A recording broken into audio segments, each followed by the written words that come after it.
आज हम शुरू करने लगे हैं लेटेस्ट अटेम्प्ट के सवाल से, ताकि उसको पहले हम फारिग करें फिर आगे चलते हैं। ये हमारी डिस्कशन खत्म होगी, अभी हम आपको खोल के फिर इसका दिखा देंगे दोबारा। जब टोटल 100 हो तो इसको इसको इसको नाम रख लें बड़ा वाला फार्मूला। जब टोटल 100 हो तो बड़ा वाला फार्मूला, जब 100 हो, 60, 100 हो, 10, 100 हो, 20 हो तो छोटा वाला फार्मूला।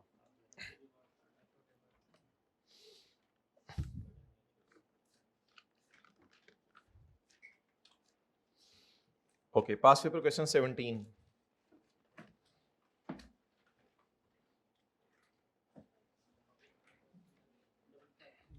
डबल 5 3।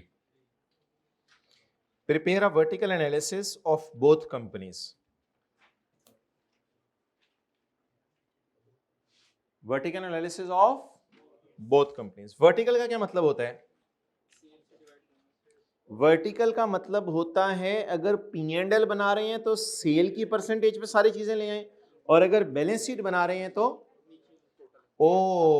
सिर्फ P&L का वर्टिकल एनालिसिस मांगा है। सिर्फ किसका मांगे? चलें जी, आप लोग भी इधर ही कर लें, आप लोग भी इधर ही कर लें। छोटा सा ऐसे ना रिक्वायरमेंट ए लिख के इधर ही कर लें। वर्टिकल एनालिसिस HBL का भी और DDL का भी। चलें जी, पहला पैरा पढ़ें। हुगो बॉस, ये है कोई ऐसी company Hugo Boss? Hugo Boss limited is a newly established company in the book selling industry where Dunhill Desire, ये कोई परफ्यूम है एक मेरे ख्याल से, Dunhill Desire, where Dunhill Desire is a market leader. अच्छा, डनहिल सिगरेट है तो जैसी कंपनी होती है बंदा। अच्छा तो नहीं नहीं नहीं, ये बात नहीं करता। Management of HBL aims to compare its financial performance with that of DDL। तो ये जो नया शतुंगड़ा आया ना मार्केट में अभी अभी, ये कहता है मैं इससे कंपेयर करूंगा, मैं बाप से कंपेयर करूंगा कि मार्केट लीडर क्या कर रहा है। हालात देख लें, उसकी सेल 1700 मिलियन है, इसकी सेल 340 मिलियन है, उसका प्रॉफिट 101 मिलियन है, इसका प्रॉफिट 13 मिलियन है। तो जल्दी यहाँ बैठे, बट टाइम पे पहुंचे। मतलब सवाल शुरू हो गया ना। इधर देखो, एक छोटा जो बिजनेसमैन आया वो बड़े बिजनेसमैन से अपने आप को कंपेयर करने लगा। ठीक है, हम तो परसेंटेजेस में चीजें निकाल लेंगे, वहां से अंदाजा हो जाएगा। The management of HBL aims to compare its financial performance with that of DDL. However, due to significant differences in their size and operational scale, a direct comparison of financial statements is challenging. Direct comparison जरा challenging है। 1700, 340, 1156, 238, 544, कहते हैं ये direct comparison जरा मुश्किल है।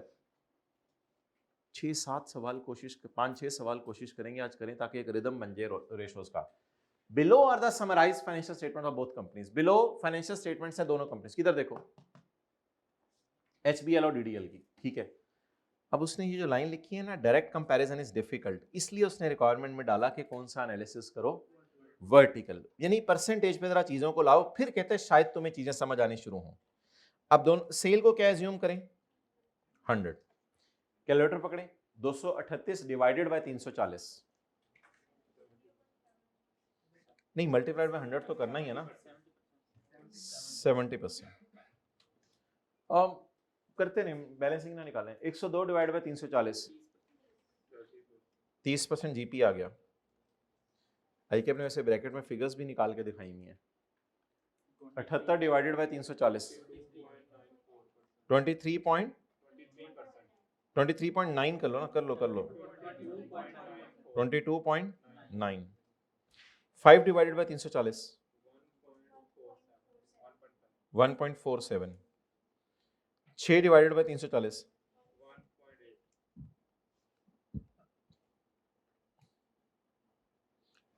Vertical analysis में total कर सकते हैं, कोई मसला नहीं है, लेकिन आप ना करें। 13 divided by 340,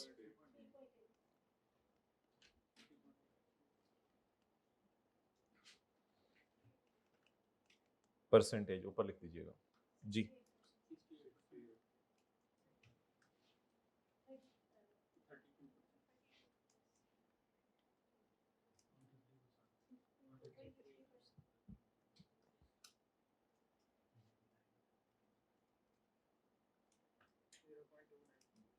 (0.29) okay, no problem. 2.76, नहीं ये नहीं बनेगा 2.76, तो ठीक है 76। हाँ जी,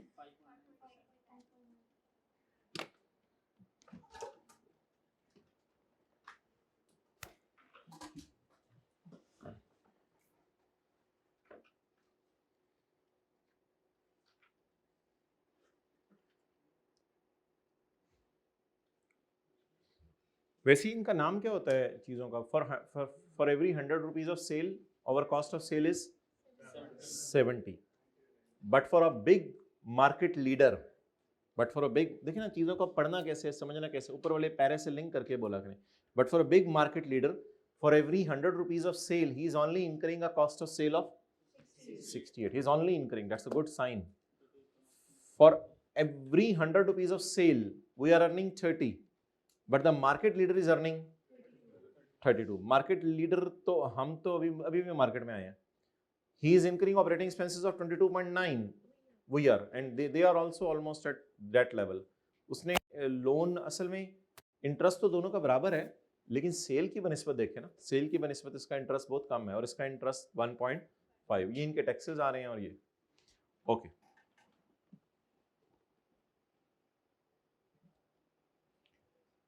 बैलेंस शीट है, फिक्स्ड एसेट्स हैं, करंट एसेट्स हैं, शेयर कैपिटल, भाई जरा थोड़ा सा फिगर्स देख लें। फिक्स्ड एसेट 57, 263, 34 से, शेयर कैपिटल 26, 257 और रिटेन्ड अर्निंग 13 और 110। लॉन्ग टर्म लोन तो वैसे दोनों के बराबर है। गियर्ड कौन सी कंपनी है भाई, जरा देख के बताना, गियर्ड कौन सी, भाई भाई भाई कुछ बातें इंपॉर्टेंट हो रही। गियर्ड कौन सी कंपनी है ज्यादा? एक्सेलेंट, एचबीएल ज्यादा गियर्ड है क्योंकि इसकी इक्विटी और लोन बराबर बराबर है तकरीबन। ये इक्विटी पे ज्यादा रिलाय कर रही है, इसने लोन बहुत थोड़े लिए हुए हैं, लिए तो उसी जितने तकरीबन हुए हैं, लेकिन इक्विटी पे ज्यादा रिलाय कर रही है। ये कैपिटल एम्प्लॉयड है, ये कैपिटल एम्प्लॉयड है, ये इक्विटी है, ये इक्विटी है। करंट लायबिलिटीज आ रही हैं 6 और 27 की। Perform a vertical analysis of P and L, बस ये करना था, ये हो गया 3 number. Compute the ROA of both companies and ROE। चलें इजी मार्क्स तो लेते हैं, पहले ROA निकालते हैं फिर ROE निकालते हैं। ROA होता है PBIT ओवर टोटल एसेट्स और ROE होता है PAT minus he redeemable dividend divided by average equity, ordinary equity. नहीं EPS तो नहीं है, नंबर ऑफ शेयर्स तो नहीं चाहिए, एवरेज ऑर्डिनरी इक्विटी चाहिए। जो भी मसला है वो मेन वाला सवाल हमारा एक दफा देखना जाके। मैं तो PBIT नहीं निकलवा रहा, वैसे ही मुझे बता दें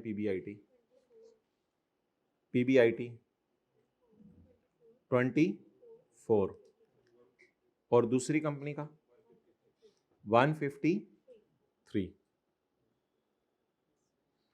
24 और 153। इसको थोड़ा सा अगर हम नीचे करें तो अभी ROA पे बहस चल रही है, इसलिए यहां लाइन लगा देते हैं। ROA किसका?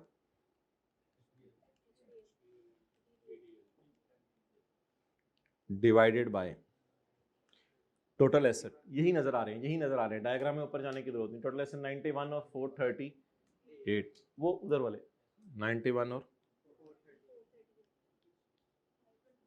into 100 is equal to 26.4%, 34.9%। Okay, let's move next. PAT बताएं दोनों का 13 और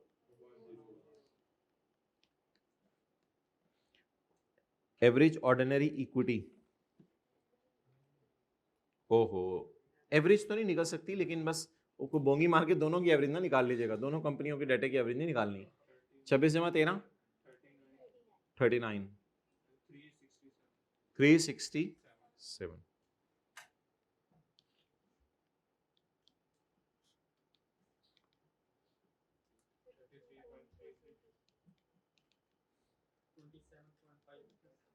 $27.5।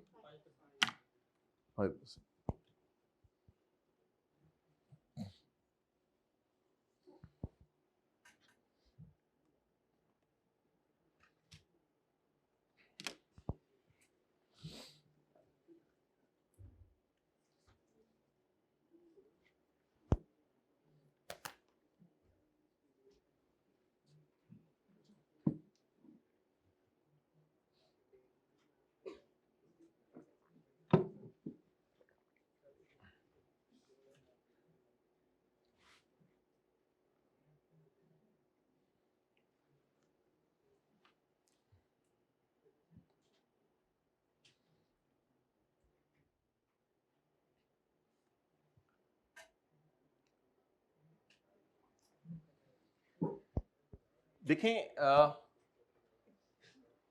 now we need your attention. That is the main challenging task now. Compute and provide a brief explanation for difference in each ratio. A brief explanation. Okay, watch it now.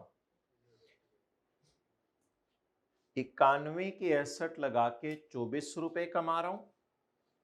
भाई बहुत ज्यादा tension चाहिए ratios में, मैं बता रहा हूं। ये IFRS 15 का भी बाप है, अटेंटिवली सुना करें। इसमें रेशोज वगैरह निकल के आधे मार्क्स पेपर लेके लोग पास कर आते हैं, वो अलग बातें हैं, लेकिन अगली बातें भी तो जिंदगी में समझनी है ना।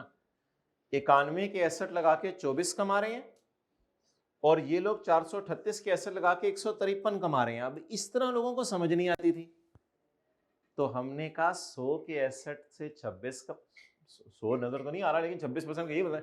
100 के एसेट लगा के 26 कमा रहे हो और 100 के एसेट लगा के, प्लीज लिखें ये, 100 के एसेट्स पे एक 26 कमा रहा है, 100 के एसेट्स पे दूसरा 34 कमा रहा है।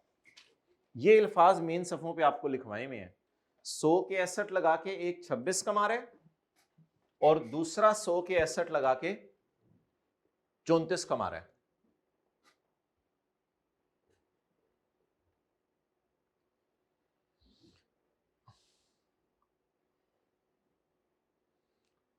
आप बता दें कौन सी कंपनी ज्यादा स्ट्रॉन्ग है।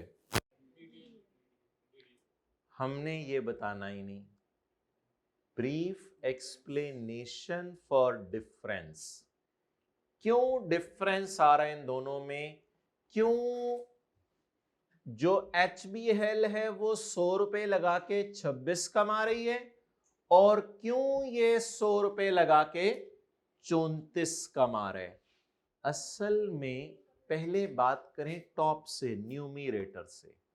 ये प्रॉफिट शायद ज्यादा कमा रहे जिस वजह से ऐसा हो रहा है। न्यूमरेटर का भी तो इफेक्ट जाएगा, डिनोमिनेटर का भी जाएगा, लेकिन न्यूमरेटर का अच्छा खासा ब्रेकअप हमें दिया हुआ है। डिनोमिनेटर में एसेट्स का तो एसेट वाइज ब्रेकअप दिया हुआ है, मुझसे तो नहीं इतना पता चलता। न्यूमरेटर से तो बड़ा क्लियर पता चल रहा है। क्या पता चल रहा है कि न्यूमरेटर का डिटेल्ड एनालिसिस अवेलेबल है। ये हमारा PBIT था यहां पे, वो हमने निकाला नहीं, ठीक है, तो कोई मसला नहीं। PBIT तक बहस करनी है खुदा के लिए, PBIT तक। PBIT से नीचे बहस नहीं करने लग जाना, इंटरेस्ट ऑन लोन ये है और टैक्स ये है, कहते हैं फिर PBIT क्यों लिखा हुआ है, PAT लिख देते। अगर तूने इंटरेस्ट और फाइनेंस कॉस्ट की डिस्कशन करके आनी थी, सॉरी इंटरेस्ट और टैक्स की डिस्कशन करके आनी थी, तो फिर तो PAT लिख देता।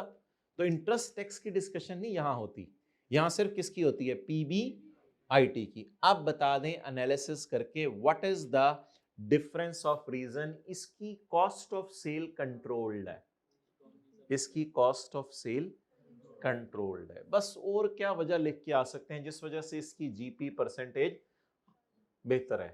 और खर्चों में तो अब कोई इतना है ही नहीं फर्क के खर्चों के ऊपर कमेंट करके आए, तो ये कह सकते हैं कि because of a market leader it is controlling its cost of sale, may be due to, मुझे क्या पता आगे क्या कहानी है, may be due to economies of scale, that's why it is earning more GP and that will result in more PB, which will result in more ROA, which will result in more ROA, ए, जिसकी वजह से RO इसका ज्यादा होगा। लिखें अब heading they reasons.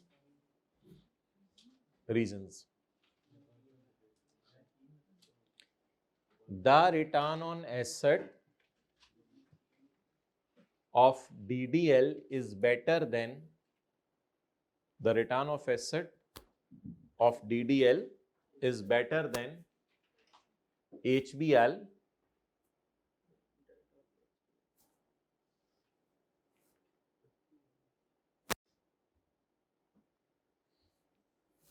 because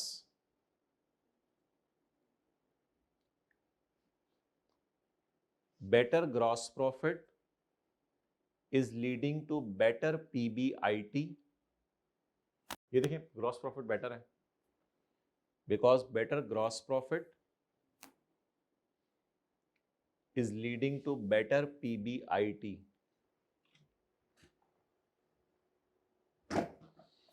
अच्छा, अब कोई पॉसिबल रीजन, अब सवाल नहीं बताया हुआ क्या वजह है, अब कोई पॉसिबल रीजन ढूंढे बेटर जीपी की। बस वो एक ही रीजन जो क्लास में शुरू में लिखवाई थी आप लोगों को पहले दिन।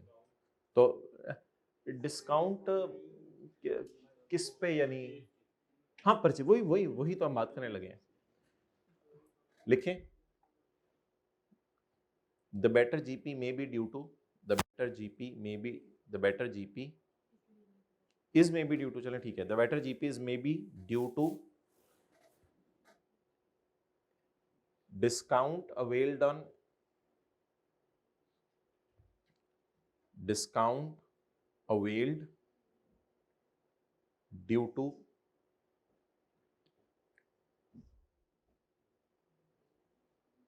purchasing more units in bulk, is due to purchasing more units in bulk, is due to purchasing more units in bulk। ठीक है, is due to purchasing units in bulk, more का लॉस कहते हैं भाई, रहने दें, ठीक है। और इसको ब्रैकेट में इकोनॉमीज ऑफ स्केल। अच्छा जी,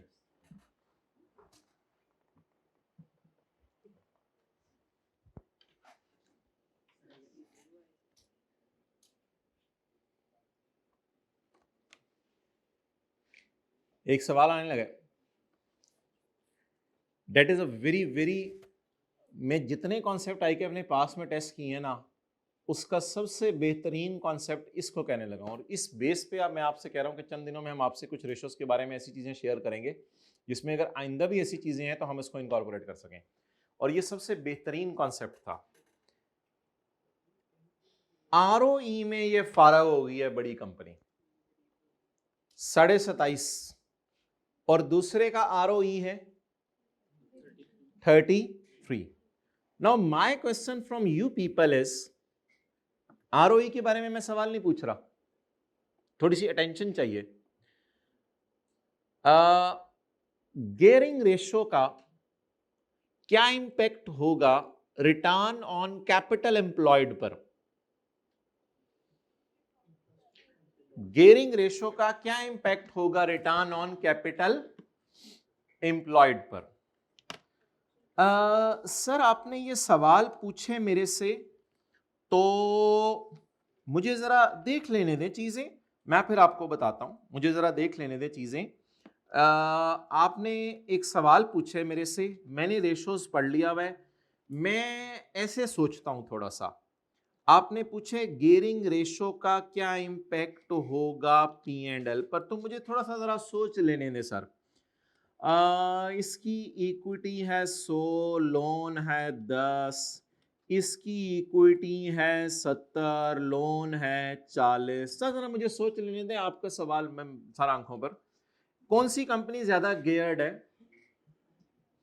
जल्दी बता देना, फिगर से बता देना, परसेंटेज ना निकालें। 10 डिवाइडेड बाय 100 कर लें या 40 डिवाइडेड बाय 70 कर लें, आपको पता चल जाएगा। लेकिन दोनों का कैपिटल एम्प्लॉयड बराबर है, कैपिटल एम्प्लॉयड बराबर है 110। 100। Whenever I ask some question, just think on it first। मैंने पूछे गियरिंग का क्या इंपैक्ट होगा पीबीआईटी पर। मैंने दोनों डिफरेंट गियर्ड कंपनीज आपके पास रखी हैं, सॉरी पीबीआईटी पर नहीं, वो गियरिंग का क्या इफेक्ट होगा, रिटर्न ऑन कैपिटल एम्प्लॉयड पर मैंने पूछा है। अब आप बता दें रिटर्न ऑन कैपिटल एम्प्लॉयड में कैपिटल एम्प्लॉयड तो दोनों का बराबर है कि नहीं, थोड़ा सा और चेंज कर लें, इसको और गियर्ड करें, इस ये 50 हो गया, ये 60 हो गया, समझाने के लिए मिसाल दे रहे हैं, ठीक है जी। अब मुझे बता दें पीबीआईटी पर इन दोनों से क्या फर्क पड़ेगा, इन दोनों कंपनीज का, अगर सिमिलर सर्कमस्टांसेस में सब कुछ। फाइनेंस कॉस्ट नहीं बोलना था, वो पीबीआईटी के बाद होता है। मैं कह रहा हूं रेशोज को इजी नहीं लेना आप लोगों ने, पीबीआईटी पर कोई इंपैक्ट नहीं होगा, दोनों का पीबीआईटी बराबर होगा अगर आइडियल सर्कमस्टांसेस हैं। तूने कितने पैसे लगाए यार, मैं 110 रुपए लगा के कारोबार कर रहा हूं, अच्छा तूने क्यों, मैंने भी 110 लगाए, वो तो बाद में अंदर की बातें पता चली कि उससे क्या फर्क पड़ता है, ये दुकान पे कितने पैसे लाया है 110, ये दुकान पे कितने पैसे लाए हैं, तो मैं पूछ रहा हूं कि पीबीआईटी पे क्या फर्क पड़ेगा, I don't think so any फर्क पड़ेगा। इसने 30 रुपए कमाए, इसने 30 रुपए कमाए, बोंगी ना मार दीजिएगा, इसने 200 रुपए कमाए, उधर पता नहीं कि पोर्टर भी क्या बेच रहे हैं। अच्छा तो इसने 110 लगा के 30 रुपए कमाए, इसने 110 रुपए लगा के, अब आप रिटर्न ऑन कैपिटल एम्प्लॉयड की रेशियो मत निकालें, निकाल सकते हैं, डेटा अवेलेबल है, फॉर्मूला बताएं, PB long term loan return on capital employed PBIT divided by capital, return वही आएगा क्योंकि 110 है, पीबीआईटी डिवाइडेड बाय। मेरा आपसे ये सवाल है कि मैंने आपसे सवाल पूछा था पीबीआईटी का क्या इंपैक्ट होगा, सॉरी गियरिंग का क्या इंपैक्ट होगा रिटर्न ऑन कैपिटल एम्प्लॉयड पे, मैंने कंक्लूजन दे दिया अपना, कोई इंपैक्ट नहीं होगा। असूली तौर पे दोनों कंपनीज में अगर और बाकी फैक्टर सेम है तो दोनों कंपनीज को सेम तरीके से लगाना चाहिए।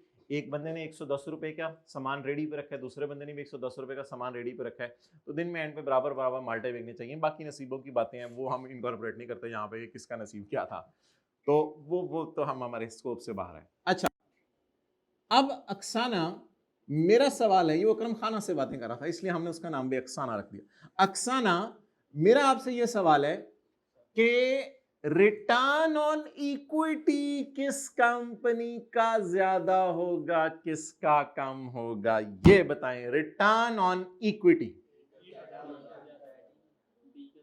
पैट तो मैं निकाल देता हूं, पैट में निकाल देता हूं माय डियर, पैट में निकाल देता हूं, पैट निकाल देता हूं, पैट निकालते हैं जी, पैट भाईजान पैट कड्डो, पैट क्या क्या इंटरेस्ट निकालो, चलो लोन पे कर लो 10% इंटरेस्ट, एन जी 10 रुपए पे 10% 1 रुपया, 10 रुपए पे 10% 1 रुपया, 50 रुपए पे 5 रुपए, और टैक्स भी पा दो, चलो टैक्स भी पा दो, चलो टैक्स दोनों का बराबर कर लो, डिफरेंट कर लो, कोई मसला नहीं, टैक्स में कुछ, हाँ एग्जेम्प्ट इनकम कर लो, चलो एग्जेम्प्ट इनकम कर लो, चलो छो। अच्छा जी, is equal to 20 and 25, exempt income करके हमने पैट निकाल लिया। भाई इंटरेस्ट इतना रोल प्ले नहीं कर सकता, देखें जब आप निकालेंगे ना रिटर्न ऑन इक्विटी तो असल में गेम डालनी है डिनोमिनेटर में, न्यूमरेटर में तो न्यूमरेटर में तो 4 रुपए का फर्क है, लोन है दैट इज लाइक मज और इंटरेस्ट इज लाइक दूध, तो दूध ने की इंपैक्ट डालने देना, मज ने जाना, मज के नीचे आप आ गए तो, और दूध से थल्ले आ गए तो कोई नहीं, दूध होगी। तो इसलिए एक बार याद रखिए, कुछ बच्चे ये कहते हैं लोन के ऊपर इंटरेस्ट भी तो आना है, इसलिए पैट पे तो प्रोपोर्शनेटली इफेक्ट नहीं होगा। रिटर्न ऑन इक्विटी निकालें कैलकुलेटर पे, रिटर्न ऑन कैपिटल एम्प्लॉयड क्या निकाला है आप लोगों ने, return on capital employed 30 divided by, ओ पुत्र पहला लेक्चर लिया था ना, पहला वाला लेक्चर 1 2, 30 divided by 110, return on capital employed 27% इस कंपनी का, डिवाइडेड बाय 110 27%, दोनों कंपनीज का रिटर्न ऑन कैपिटल एम्प्लॉयड कितना आ गया 27%, बिकॉज दोनों ने कैपिटल एम्प्लॉय बराबर किया हुआ था तो उम्मीद है कि प्रॉफिट बराबर आने थे। अच्छा जी, इंटरेस्ट थोड़ा बहुत इसका ज्यादा था इसका कम था, लेकिन पैट इतना ज्यादा तो फर्क नहीं पड़ा ना। अब रिटर्न ऑन इक्विटी निकालें, 29 डिवाइडेड बाय 100, 29 डिवाइडेड बाय 100, 29% इसने शेयर होल्डर्स को कमा के दिए और 25 डिवाइडेड बाय 60 इसने 42% कमा के दिए शेयर होल्डर्स को। ये क्या चक्कर है? एक ही हो रहे हैं उस्ताद जी। अब बोले ना, अब बोले, जरा जल्दी बोले। वाई देयर ये की गेम है? कैलकुलेटर से पकड़े ना, 29 डिवाइड बाय 100, 29% ही आना है ना, और 25 डिवाइडेड बाय 60 इसकी इक्विटी बहुत कम है।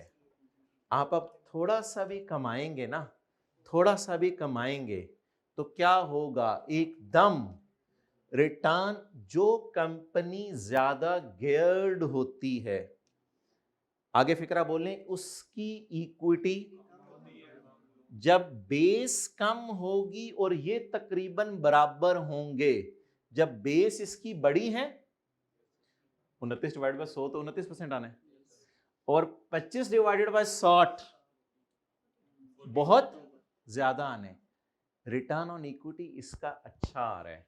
लेकिन वैसे किताबों में लिखा हुआ है ये कंपनी लॉन्ग टर्म में अगर कभी इंटरेस्ट पे ना कर सकी ना, अभी तो रिटर्न ऑन इक्विटी बड़ा अच्छा नजर आ रहा है कि शेयर होल्डर्स को बड़े सबज बाग दिखा रहे हो, शेयर होल्डर्स के लिए बहुत कुछ है, लेकिन क्या होगा इन द लॉन्ग रन? अगर आप कभी इंटरेस्ट वापस ना कर सके या लोन वापस ना कर सके उसकी रीपेमेंट्स, तो लॉन्ग टर्म ये सस्टेनेबल बिजनेस नहीं है। लेकिन वैसे हमें ये जरूर पता होना चाहिए कि जिस कंपनी ने ज्यादा लोन पे रिलाय किया हुआ है उसका रिटर्न ऑन इक्विटी हमेशा इस कंपनी की बनिस्बत ज्यादा आया करेगा, क्योंकि ये 29 को बड़ी फिगर से डिवाइड कर रही है और ये 25 को, जाहिर बात है, आप 60 ने 25 कमाए, जबरदस्त यार, तुसी तो लुट पाई है।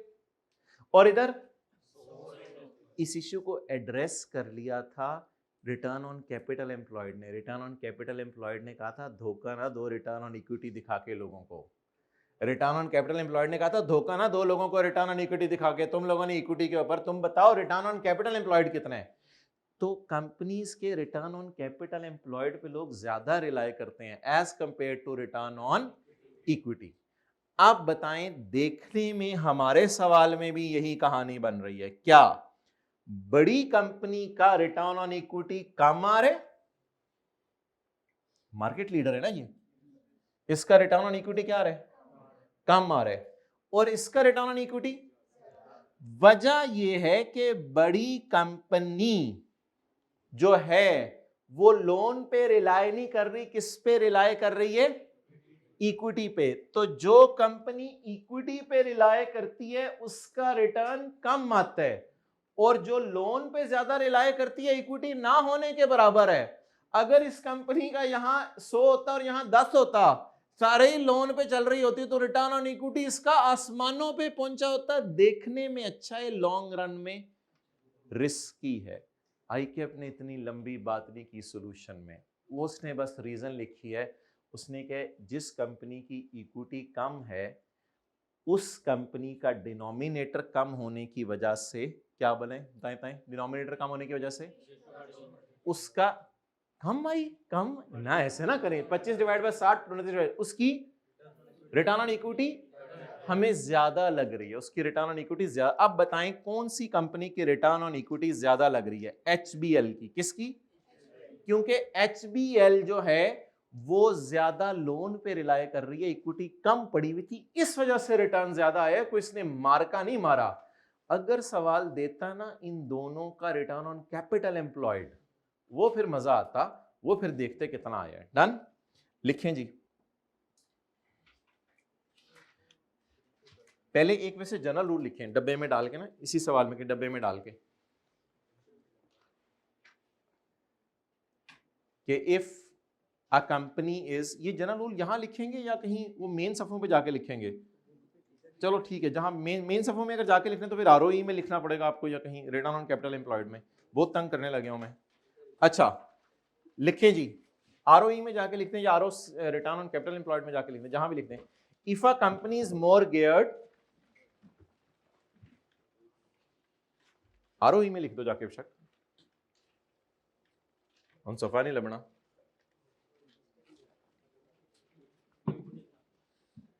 If a company is more geared, देखते ना जरा ये वाली ना, थोड़ी सी लॉजिक भी लिख लें, then its equity will be less. If a company is more geared, देखो ना इधर साथ साथ, if a company is more geared then its equity will be less. So PAT divided by equity, so PAT divided by equity will give higher ROE. So PAT divided by equity will give higher ROE. लेकिन वो बात लिखती हूँ जो आईकेप ने नहीं लिखी हुई वो भी, but if it is not able to pay interest on loan in future, if it is not able to pay interest on loan in future,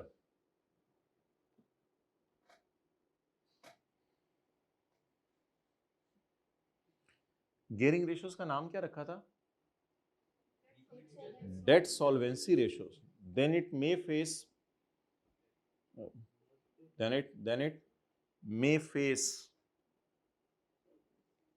solvency issues.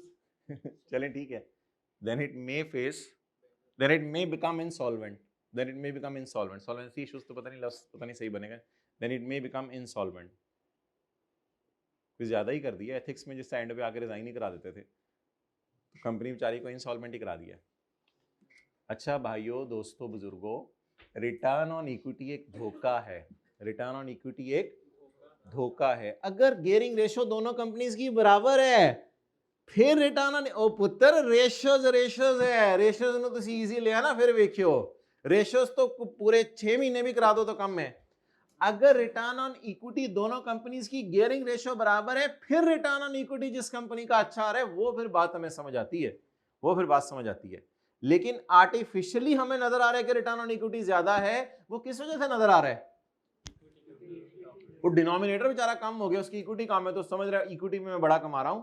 तू बता ओवरऑल जो है वो तूने पीबीआईटी कितना कमाया, वो तो उसके बराबर ही कमाया ना। तो इसलिए कई दफा कोई रेशो कंक्लूसिव एविडेंस नहीं देती जब तक कि वो दूसरी रेशो के साथ मिला के ना पड़े। अब एक बिजनेस कहता है मेरा जीपी बड़ा आ गया लेकिन नीचे एडमिन एक्सपेंसेस ज्यादा पड़े हुए हैं, तो ऑपरेटिंग प्रॉफिट रेशो तो उसकी फारग हो जाएगी। तो ऐसा नहीं है कि एक रेशो का दूसरे पे इंपैक्ट नहीं होता, एक रेशो दूसरे पे इंपैक्ट करती है। आप सादा सी बात लिख लें, ये तस्वीर खींचनी है, तस्वीर वो आपकी मर्जी है। सादा सी बात हमारे सवाल में लिख लें ताकि ये मैं वाला पास पेपर खत्म करूं, आगे चलूं, वरना हमारी तो फिर बहसें खत्म नहीं होनी। सादा सी बात लिख लें, कौन सी कंपनी की देखें जरा गियरिंग ज्यादा है?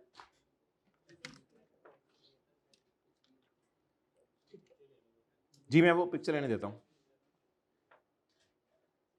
गियरिंग रेशियो निकालने की जरूरत नहीं है, वैसे ही बता दें कौन सी कंपनी मोर गियर्ड है? HBL, ठीक है। तो जो कंपनी मोर गियर्ड है उसकी इक्विटी तो बराबर होगी तकरीबन लोन के, लेकिन किस कंपनी की इक्विटी, इसकी इक्विटी कम है, इसकी इक्विटी क्या है? कम है, और इसकी इक्विटी ज्यादा है, इसकी इक्विटी ज्यादा है। ओके, ले लो तस्वीर।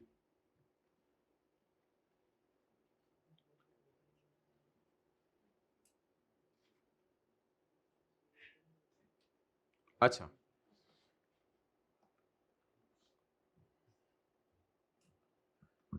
अब लिखें जी, return on equity,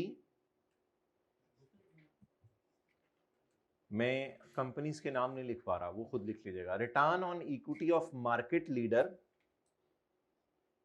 return on equity of market leader, नहीं कंपनीज के नाम छोड़ो, कॉन्सेप्ट पे चलो ना। Return on equity of market leader is less than return on equity of newly established company, than return on equity of newly established company.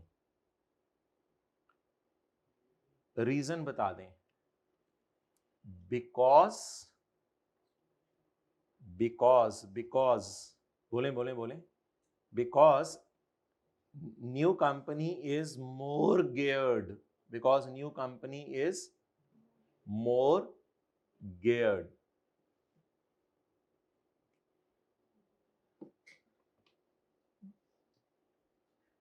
वजह भी लिखे आगे, and has less equity, and has less equity. अब इससे हुआ क्या होगा? New company is more geared and less equity, इससे हुआ क्या होगा जल्दी बताएं? प्रॉफिट अगर आप थोड़ा सा भी कमा लें तो इक्विटी पहले नीचे बहुत थोड़ी फिगर पड़ी है, तो थोड़ा सा प्रॉफिट कमा के थोड़ा सा भी कमा लेंगे प्रॉफिट, नीचे फिगर बहुत कम पड़ी है, उससे डिवाइड करेंगे परसेंटेज आसमानों पे पहुंच जाएगी। इसका कैपिटल ऑलरेडी आसमानों पे है, इसको बहुत ज्यादा कमाना पड़ेगा रिटर्न ऑन इक्विटी के लिए। तो ये वजह बस छोटी सी और वजह निकालें जी। पास पेपर का question number 15।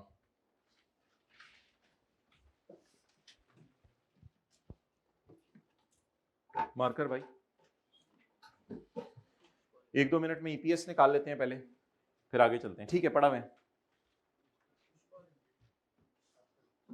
Freshpur Limited, a growing company in the home appliance industry, has provided the following summarized: PP, inventory, debtor, cash and bank। तो ये सारे करंट एसेट्स हो जाएंगे क्लब होके अगर हमें जरूरत पड़ी।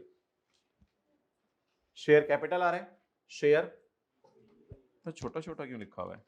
शेयर कैपिटल आ रहा है, शेयर प्रीमियम आ रहा है, आ रही है। कम्युलेटिव प्रेफरेंस शेयर, नीचे जाके सवाल में देखने की जरूरत नहीं डिविडेंड अनाउंस हुआ है या नहीं हुआ। जो कम्युलेटिव प्रेफरेंस शेयर हैं उन पर डिविडेंड अनाउंस होना नहीं देखा जाता, अनाउंस होना हो रिकॉर्ड करेंगे। 20% रिडीमेबल, 10% इरिडीमेबल। और लॉन्ग टर्म लोन कितना बोंगा निकला है? लॉन्ग टर्म लोन कितने कंपनी का, जरा बताएं। जो डेट गियरिंग रेशियो में लोन कितना लेंगे? गियरिंग रेशियो में लोन कितना लेंगे? कैलकुलेटर के बगैर गियरिंग रेशियो में लोन कितना लेंगे? और 45 चपेड़ मारो, ये 130 अंकल ने लेने, ऊपर पड़ा हुआ था इसलिए हम मैं की करा फिर।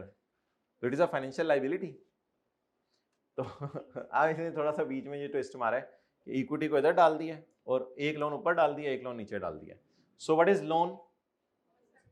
130 plus 45 is called 170, and what is equity? 140 plus 35 plus 95 plus 215। तो ये छोटी छोटी चीजों से तंग कर रहा है, ये तो कोई मसला नहीं। और करंट लाइबिलिटीज 82, मुझे मसला नहीं, आप लोगों को तो हुआ था मसला।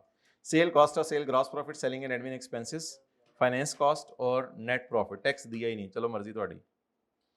Details of ordinary shares issue during the year are as follows. हमारा ईयर एंड क्या है? 30/14। Details of ordinary shares issue during the year are as follows. On 1 December 23, हमारा साल खत्म होने से 7 महीने पहले, पता नहीं मैं क्यों इतनी जल्दी बोलता हूँ, आप लोग भी सोच रहे होते हैं। हमारा साल खत्म होने से 7 महीने पहले हमने 20% राइट इशू शेयर किए हैं at par value. Par value पे इशू किए हैं। पार वैल्यू कितनी है? नहीं, कितनी है? 10। हाउएवर मार्केट प्राइस कितनी थी? 32। तो वो राइट इशू वाला सारा पंगा करना पड़ेगा। ऑन यकम में PL issued 3.5 million shares at market value. ये मार्केट प्राइस वाले इशू कर दिए। ओए डिविडेंड डिक्लेयर नहीं किए इस साल, ये देखना ही नहीं होता, फिर भी डिविडेंड्स रिकॉर्ड करेंगे, फिर भी डिविडेंड्स। अब सवाल की रिक्वायरमेंट तो नहीं है अभी ईपीएस निकालना, सवाल की रिक्वायरमेंट है based on financial statement provided above calculate the PL's ratio in comparison with. Now try to understand what is benchmark. वो पॉइंट 3 से पता चलेगा। अ पोटेंशियल बायर, जैसे हम सब समझ लेंगे डाटा यूफोन का था तो हम पीटीसीएल हैं। A potential buyer, PTCL is expressed interest in acquiring 100% shares of PL. Imran Khan भी फारक, सऊदी किंग भी फारक। Contingent upon PL achieving the following benchmark ratios. जब तक तुम ये रेशियोज नहीं अचीव करते, उधर ही रखें, जब तक तुम ये रेशियोज अचीव नहीं करते तब तक हम तुम्हें नहीं खरीदेंगे। टारगेट्स दे दिए हैं, ये टारगेट्स दे दिए हैं, लेकिन ये तो टारगेट्स है ना, हम तो अपनी रेशियोज इस डेटा से खुद निकालेंगे ना। वो आगे उसने रीसेंट मैनेजमेंट डिसीजंस हैं, मैनेजमेंट ने अब उन्होंने हदफ क्या दिया? ईपीएस को कहां तक लेके जाओ? 2 रुपए पर शेयर तक। पहले हम अपनी तो निकाल लें, ये उन्होंने हदफ दिए हैं। मैनेजमेंट टुक फॉलोइंग डिसीजन, ये इस साल नहीं हुआ, मैनेजमेंट ने इन चीजों को बेहतर करने के लिए ये सोच लिया है, फैसले कर लिए हैं कि परचेजेस सप्लायर से अब कैश पे किया करेंगे, रिडीमेबल शेयर्स और इशू करेंगे, गे will be made, revaluation PP की करेंगे, ये करेंगे वो करेंगे। मैनेजमेंट ने ये डिसीजन ले लिया है। अब सवाल की थीम और रिक्वायरमेंट बताएं क्या बनी। पिछले सवाल में 2 कंपनी का कंपैरिजन था, इस सवाल के अंदर हमारी कंपनी को कोई खरीदना चाह रहा है और उसने हमें कहा है कि ये रेशोज बढ़ा के यहां तक लेके जानी है। Requirement B, briefly describe the effect of management decision on ratios. क्या मैनेजमेंट ने जो फैसला किया है उससे बेंचमार्क अचीव होगा या उल्टा गड़बड़ होगी, ये बताना है आपने। Indicating whether these actions help और adversely effect on attainment of benchmark, इसके ऊपर कमेंट करना है आपने। ओके, अब सवाल क्या है। Based on financial statements provided above, calculate the PL's ratios in comparison with benchmark ratios.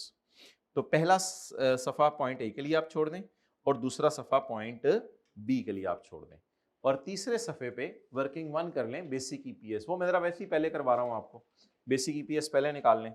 बाकी तो आपको पता है हमने फिर ये सारी वर्किंग्स करनी है, ग्रॉस प्रॉफिट मार्जिन और ये ईपीएस के लिए वर्किंग करनी पड़ेगी। बाकी पहले सफे पे आपको पता है फॉर्मूले लिख के बारो बारी आ जाएगी, तो सिर्फ वर्किंग ईपीएस के लिए करनी पड़ेगी। चलें जी, ईपीएस वर्किंग 1 करें जल्दी से, 1 मिनट लगाएं, वर्किंग 1 करें, weighted average number of shares. फिर ईपीएस आके पहले सफे के फेस पे ही निकाल लेंगे।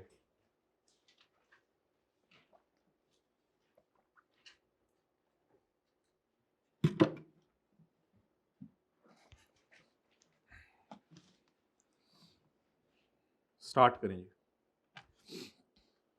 Working number 1।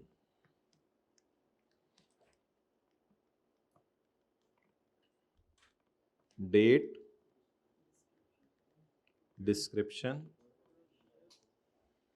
Number of shares, month factor और दूसरा फैक्टर, और weighted average number of shares. जी my dear, number of shares जल्दी करें, नंबर ऑफ शेयर्स शुरू करें। डेट बताएं, यकम जुलाई 24। ये तो 23 के चाहिए ना। जी my dear,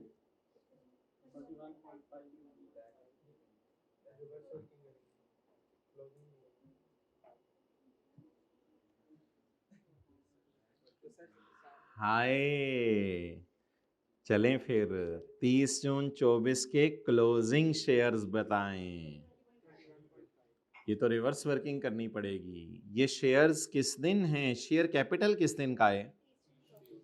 share capital as a 30 June 24 is 215। ये तो इसलिए याद आ गया ना, FR1 में किया हुआ था, वरना तो ओपनिंग ही लिखना था इसको आप लोगों ने। ये share capital, weighted average number of shares, ये जो ओपनिंग शेयर्स या क्लोजिंग पिछले साल के हैं या हमारे साल के क्लोजिंग है, इसमें सारी एंट्रीज हो चुकी हैं। काश पिछले साल की बैलेंस शीट दे देता। 215 डिवाइडेड बाय 10, इस तरह शुरू करेंगे सवाल। 215 million divided by 10, 21.5 million share हमने इशू किए हैं साल के एंड पे। अच्छा, अब इधर क्या करें माय डियर,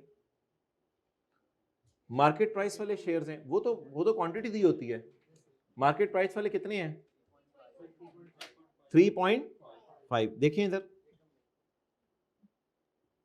3.5 यकम मई 2024 मार्केट प्राइस पर न्यू शेयर इशू किया। इसकी वजह से इसकी बिफोर न्यू आफ्टर वाली वर्किंग भी नहीं होती, अल्लाह का शुक्र है जी। बताएं भाई, बैलेंसिंग एग्जैक्ट 18.0।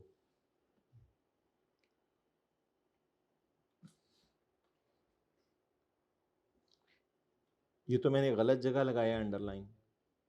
अंडरलाइन तो यहां लगता होता है 18 में, फिर 3.5 आके 21.5 बनते होते हैं। डन। अब मुझे बता दें, इधर ओपनिंग शेयर्स आएंगे, इधर न्यू शेयर्स आएंगे, बोनस, राइट है। किस दिन? 1 दिसंबर 23। चलें जी, अब तरीका बताएं क्या करें। ये एक रिवर्स वर्किंग करके फॉर्मेट बन गया।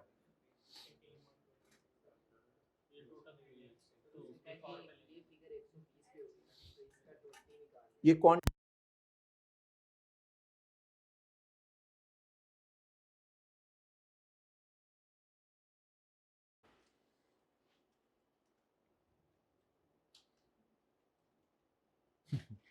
काश नंबर ऑफ राइट शेयर्स भी दे देता तो कोई रिवर्स वर्किंग मिल रही आसान होती। हर 100 शेयर वाले को हमने कितने शेयर दिए हैं? 20। अच्छा जी, वर्किंग 1.1 बिफोर न्यू आफ्टर, हर 100 वाले को 20 दिए हैं, तो टोटल कितने हो गए? 120। अब क्वांटिटी से ही खेल रहे हैं हम, कौन सा परसेंटेज की तरफ है? तो 18 पड़ा हुए 120 पर, यानी ये देखिए ना, ये आफ्टर है, ये न्यू है, ये बिफोर है। 18 पड़ा हुआ 120 पर, तो मुझे मेरे कैलकुलेटर बताओ 20 कितने बनेंगे? 3। और रिवर्स वर्किंग का जिंदगी में असूल होता है कि जब रिवर्स वर्किंग करके रिजल्ट आ जाए तो उसे सीधा चल के देख लें कि सही आया या नहीं। उल्टा कभी जिंदगी में चलना पड़ा तो सीधा चल के वापस वहां पहुंच जाइएगा।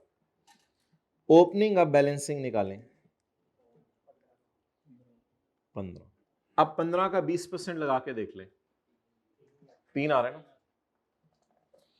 या इस तरह भी करते होते थे, 15 पड़ा है 100 पे तो मुझे 20 दे दो। ओके, लेकिन अभी ये भी तो करना है ना, इनटू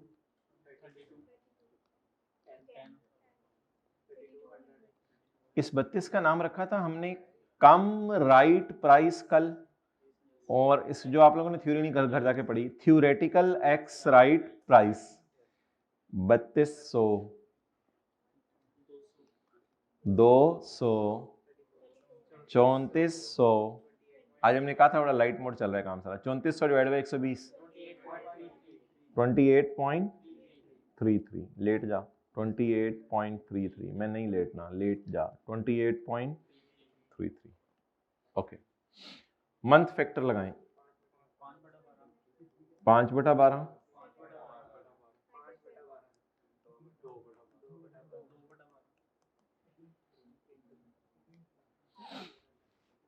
अच्छा जी,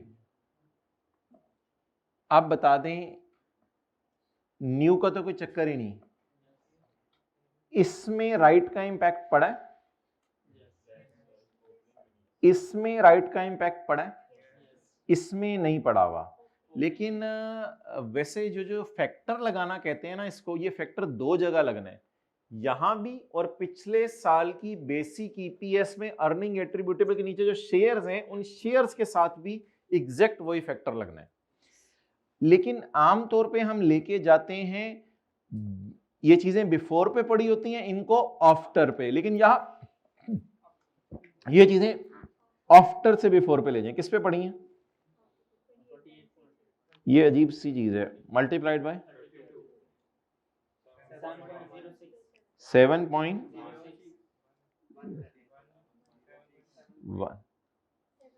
अच्छा 7.1। अच्छा, अब अगर पिछले साल की ईपीएस से ईपीएस निकालनी है तो उल्टी कर दीजिएगा, मेरा शॉपर नहीं है। अच्छा 7.3.6, 18.2। आई कैप बेसिक ईपीएस के भी नंबर रखे हुए थे।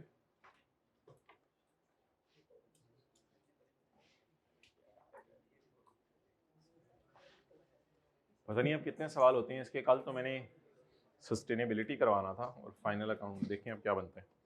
सस्टेनेबिलिटी के अब आई कैप के जो पेपर वो क्वेश्चन उसने डाले हुए हैं वो करने हैं हमने। नहीं नहीं, उससे आई कैप ने डाले हुए सवाल अजीब अजीब से, कल करेंगे इंशाल्लाह। सस्टेनेबिलिटी का रिवाइज करके आइएगा। ओके डन जी। अब ईपीएस तो वही निकाल लेते हैं, निकालना शुरू करें रेशोज। 3-4 मिनट लगाएं ज़्यादा, ताकि इंटरप्रिटेशन पे टाइम लगाएं। जी मोहतरम बोलें। Number 1 GP percentage. जी क्या नहीं, पार्ट बी अलग से है ना। अच्छा जी, जीपी परसेंटेज 181 डिवाइडेड बाय 725। उस सवाल में कोई एरर डाला करे, उन एरर को रेक्टिफाई करके फिर पी एंड एल बना के फिर रेशोज निकालनी चाहिए ना। ऐसे क्या सवाल डाल देते हैं, सारी सारी फिगर सही होती हैं पी एंड एल में। जी GP divided by cell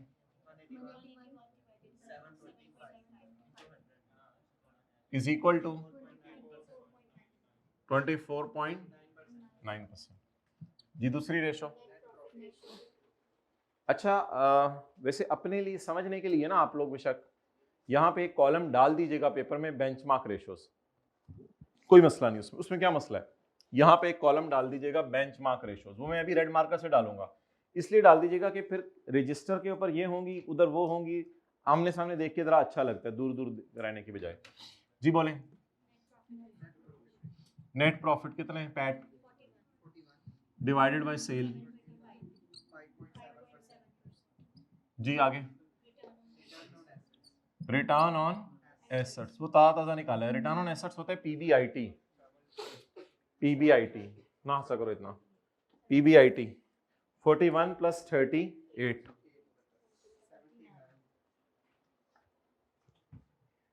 41 plus 38 is equal to 79।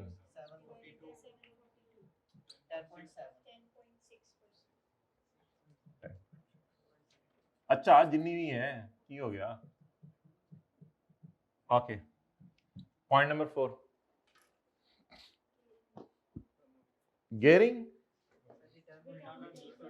Return on, ये तो अभी अभी काट के आए हैं दोनों। रिटर्न ऑन इक्विटी, इक्विटी वालों को तो फिर पैट ही मिलता है, इक्विटी वालों को तो पैट ही मिलता है 41। PAT divided by average ordinary equity लेनी होती है, लेकिन एवरेज अब मिल नहीं सकती। PAT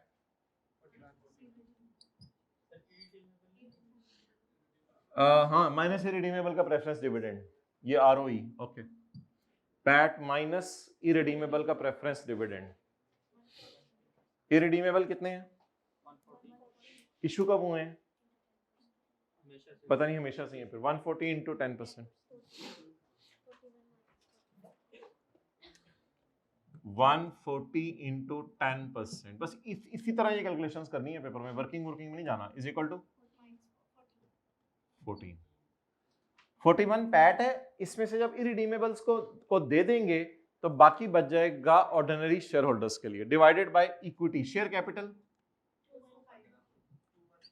share premium, retained earning plus equity में रिवैल्यूएशन सरप्लस भी जाएगा अगर आया तो, और इक्विटी के अंदर इरिडीमेबल प्रेफरेंस शेयर्स भी जाएंगे। जी 140।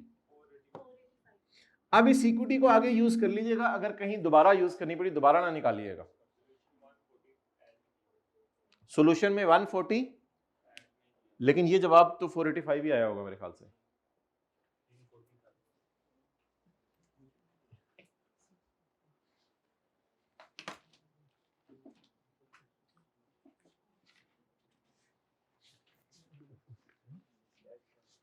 प्लस 95,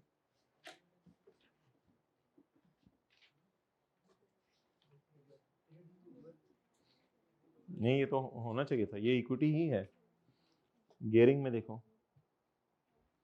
गेयरिंग में उसको हमने इक्विटी में डाला हुआ है 345। अच्छा वो ठहरो उसको ये, हाँ नहीं वो आई कैप का भी सोल्यूशन में देख लेता हूँ। जी आप लोग अभी निकाल लें, बस रेशियो बताएं। 5.6%। अगली निकालें, छोड़े सोल्यूशन क्यों देख रहे हैं।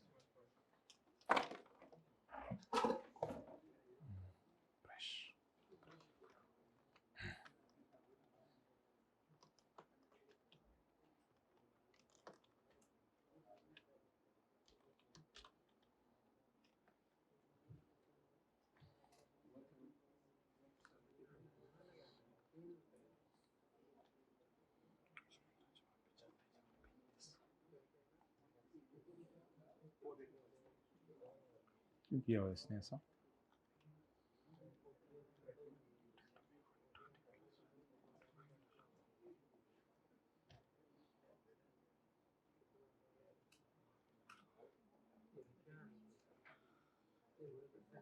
हटो देना।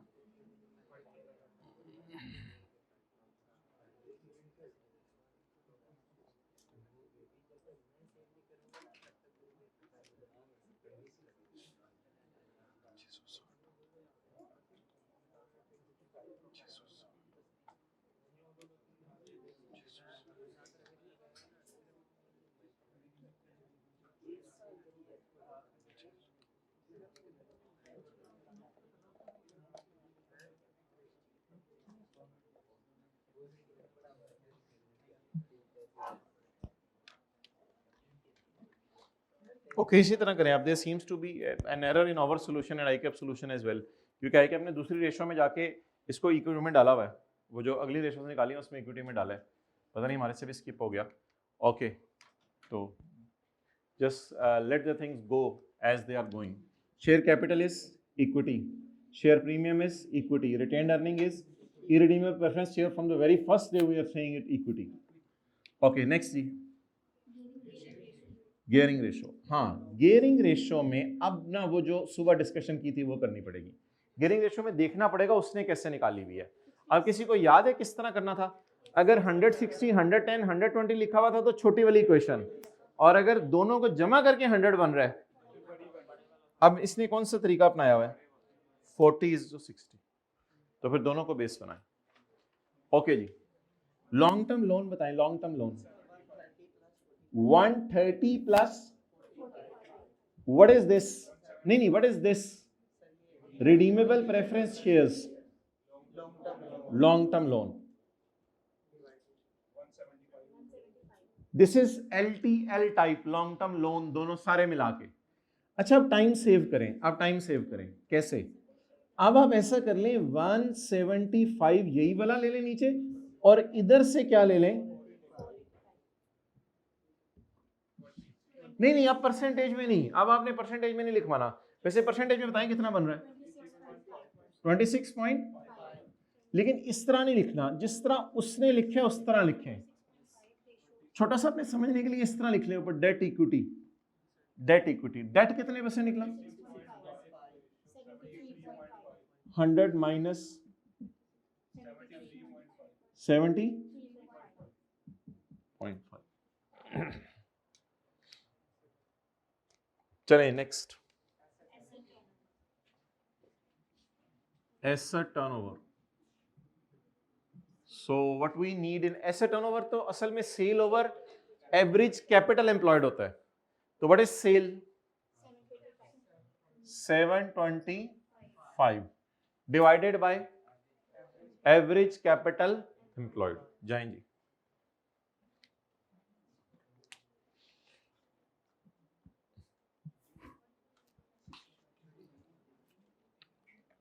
नहीं भाई ऐसे नहीं। गियरिंग रेशियो में ना आई एग्री के लॉन्ग टर्म लोन और इक्विटी होता है, ये कैपिटल एम्प्लॉयड होता है, लेकिन गियरिंग रेशियो वाला एज ऑन होता है। गियरिंग रेशियो वाला एज ऑन होता है। अब आज के सवाल में बराबर है इत्तेफाकन, वो जो बेसिक 2 सफे पहले दिन दिए थे, गियरिंग रेशियो वाला यूज कर सकते हैं, इधर हम गुजारा चला सकते हैं क्योंकि एवरेज नहीं लेनी, लेकिन आप वो ना करें, आप बस वही करें जो पुराना सीखा था। कैपिटल एम्प्लॉयड क्या है? 215 जमा 95 जमा 35 जमा 130 जमा 140, या कैपिटल एम्प्लॉयड का नाम रखा था equity plus long term loan. तो ये कर लें। Equity plus long term loan, लेकिन आइडियली कौन सी लेनी थी? एवरेज। इक्विटी इधर से ले ले, कितनी? 485। और long term loan?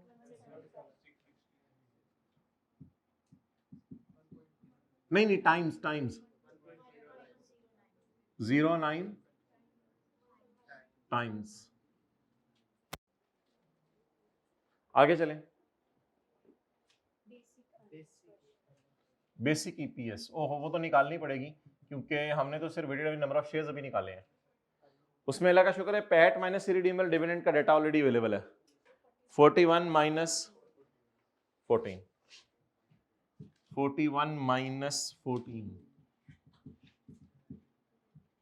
Divided by 18.2 working 1।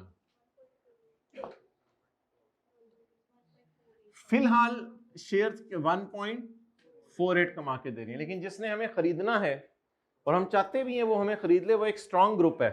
अगर उसने हमें खरीद लिया तो हम जो है वो एंजॉय करेंगे। तो उसने टारगेट दिए कि बेसिक ईपीएस कहां तक ले जाओ? 2 पर शेयर। एक जगह वैसे उसने छोटी सी गुंजाइश भी दी है हमें, वो भी आपने मुझे बताना है। अच्छा जी, अब कंपैरिजन बताएं आइडियल बेंचमार्क। वो क्या कह रहे हैं? जीपी परसेंटेज को कहां तक ले जाओ? 30%। नेट प्रॉफिट कहां तक ले जाओ? 10%। आरओए कहां तक ले जाओ? कोई रिलैक्सेशन नहीं दे रहा है, ऐसे मंड के रख रहा है, कहता है तुम तुम्हारे लात फारिंग है, इसको 10% तक। आरओए कितना लेके जाओ? 15%। पता नहीं क्या अजीब दिमाग का बंदा है। आरओई कितना? आरओई कितना ले जाओ? 10%। गियरिंग में गुंजाइश दे रहे हैं आपको। अभी तक हमने 26 तक लिया हुआ है, वो कहते हैं मेरी नजर में थोड़ा सा और भी ले लो तो कोई मसला नहीं। 40:60, यानी ज्यादा आपका लोन हो जाए, यानी 40 तक लोन चला जाए 26 की बजाय, कहते हैं एक्सेप्टेबल है।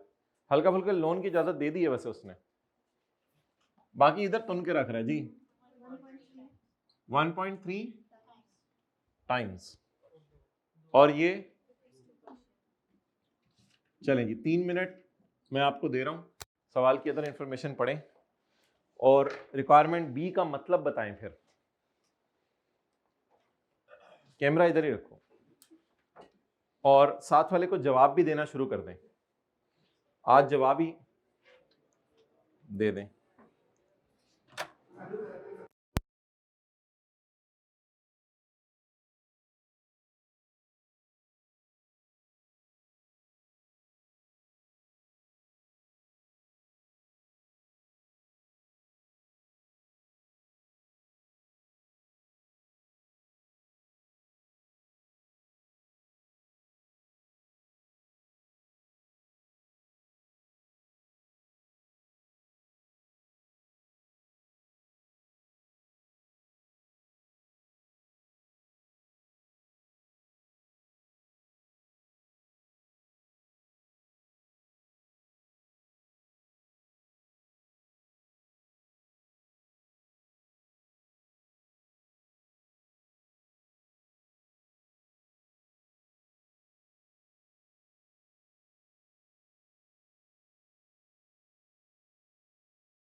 आल कॉन्सेप्ट निकला है, ये कॉन्सेप्ट मेरे भी जहन में आ गया है। इसमें क्या पड़ा हुआ है, एक पैटीज और पेस्ट्री पड़ी हुई है, ये भी हम खाते हैं। ये वैसे अब स्यापा है, लेकिन हल्की सी चीज याद रख लीजिएगा, ये सही बात है इसकी कि यहां पर आप इरिडीमेबल प्रेफरेंस शेयर कैपिटल ना लें, बाकी हर जगह इक्विटी में लें। अब ये थ्योरी में आके आपने कहीं लाइन नहीं डाली हुई, ना रेशोज की फॉर्मूलेज में हमने कहीं ऐसा नोट डाला है, लेकिन हाथ खड़ा करके लॉजिक कोई बता दे ताकि वो लॉजिक हमेशा के लिए याद रह जाए।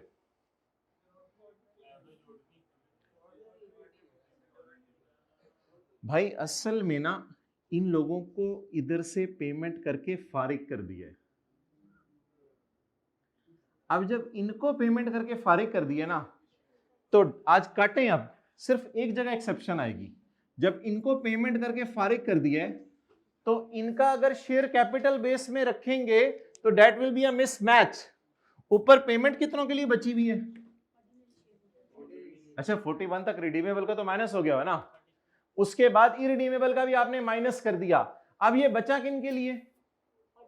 ऑर्डिनरी के लिए। जब ये बचा ऑर्डिनरी के लिए तो नीचे न्यूमरेटर में भी सिर्फ ऑर्डिनरी। वेल डन जी, जवाब बताएं। हल्का हल्का फर्क पड़ेगा, 1-आधे% का, जितना भी पड़ेगा। 7 कौन सा टोटल? हाँ वो तो टोटल चेंज होगा फिर, 485 की जगह बिल्कुल काट के करें ताकि याद रहे। 345 7.8%। बट अक्सान my question is still there, क्या बाकी जगह भी ऐसा करने? बाकी जगह ऐसा करने की जरूरत नहीं होती। असल में बाकी जगह ना ऊपर सेल पड़ी होती है या पीबीआईटी पड़ा होता है, तो उधर कुछ हमने इरिडीमेबल को माइनस किया ही नहीं होता, तो बाकी जगह ऐसा करने की जरूरत नहीं है। तो ये एक अजीब सा उकदा खुला हमारे माइंड के अंदर, तो ठीक है चलें। किधर करने सिर्फ बोले, इसमें क्या करें, नोट डालेंगे, क्या करेंगे? इस तरह लिख लें, इक्विटी में इरिडीमेबल प्रेफरेंस शेयर हमेशा लिया करेंगे हर रेशो में, सिवाय आरओई के। इक्विटी में इरिडीमेबल प्रेफरेंस शेयर हमेशा लिया करेंगे, हर जगह इक्विटी में लिया करेंगे। इक्विटी में इरिडीमेबल प्रेफरेंस शेयर हमेशा लिया करेंगे,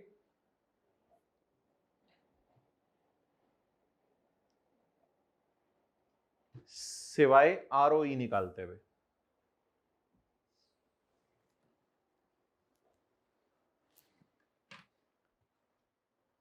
अच्छा, ये घर जाके किस इक्वेशन में डाल लेंगे? आरओई में जरा जाके अपडेट कर लीजिएगा। ओके अच्छा भाई, ये कितने लोगों को जरा समझ आई है नीचे वाली कहानी? कुछ 40-50% भी समझ आ गई तो काफी है। 40 किसी को समझ आई? हाथ खड़ा करें।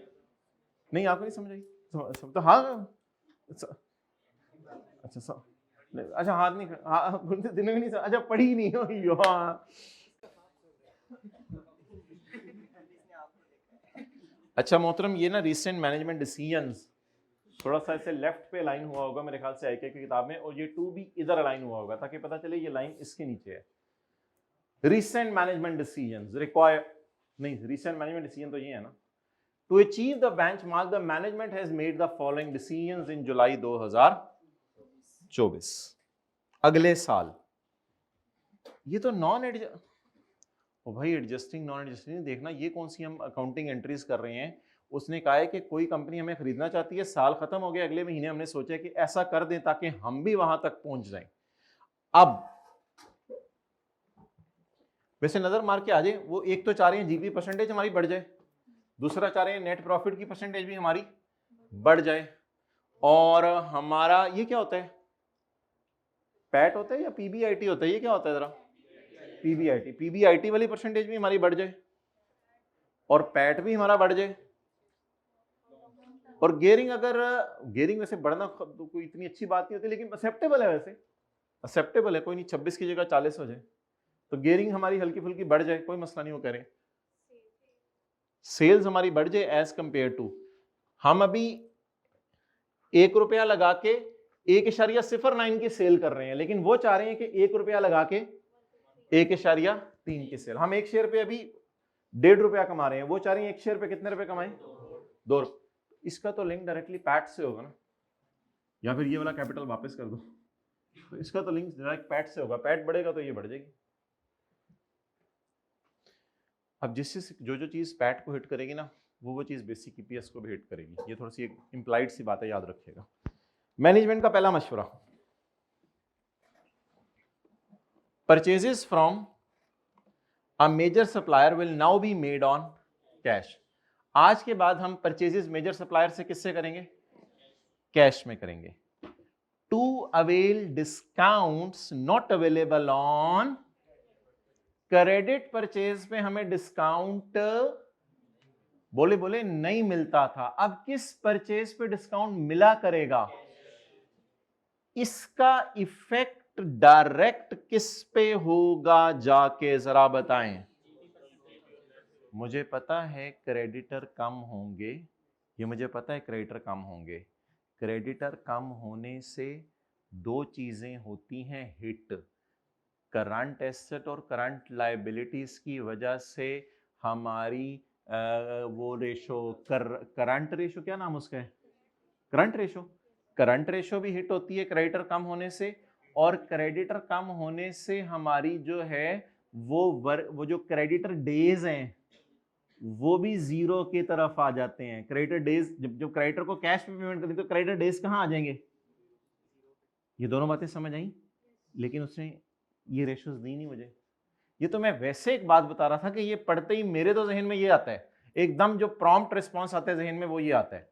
लेकिन वो क्या कह रहा है, उसने एक लाइन लिखी है, purchase is to avail discount. इसका मतलब है डिस्काउंट लेने से कॉस्ट कम होगी, पर यूनिट कॉस्ट कम होगी, पर यूनिट कॉस्ट कम होने की वजह से ऑब्वियसली हम मार्कर 20 रुपए का खरीद के 30 रुपए का बेच रहे थे, अब हम मार्कर 19 रुपए का खरीद के 30 रुपए का बेचेंगे, इससे हमारा जीपी बढ़ जाएगा।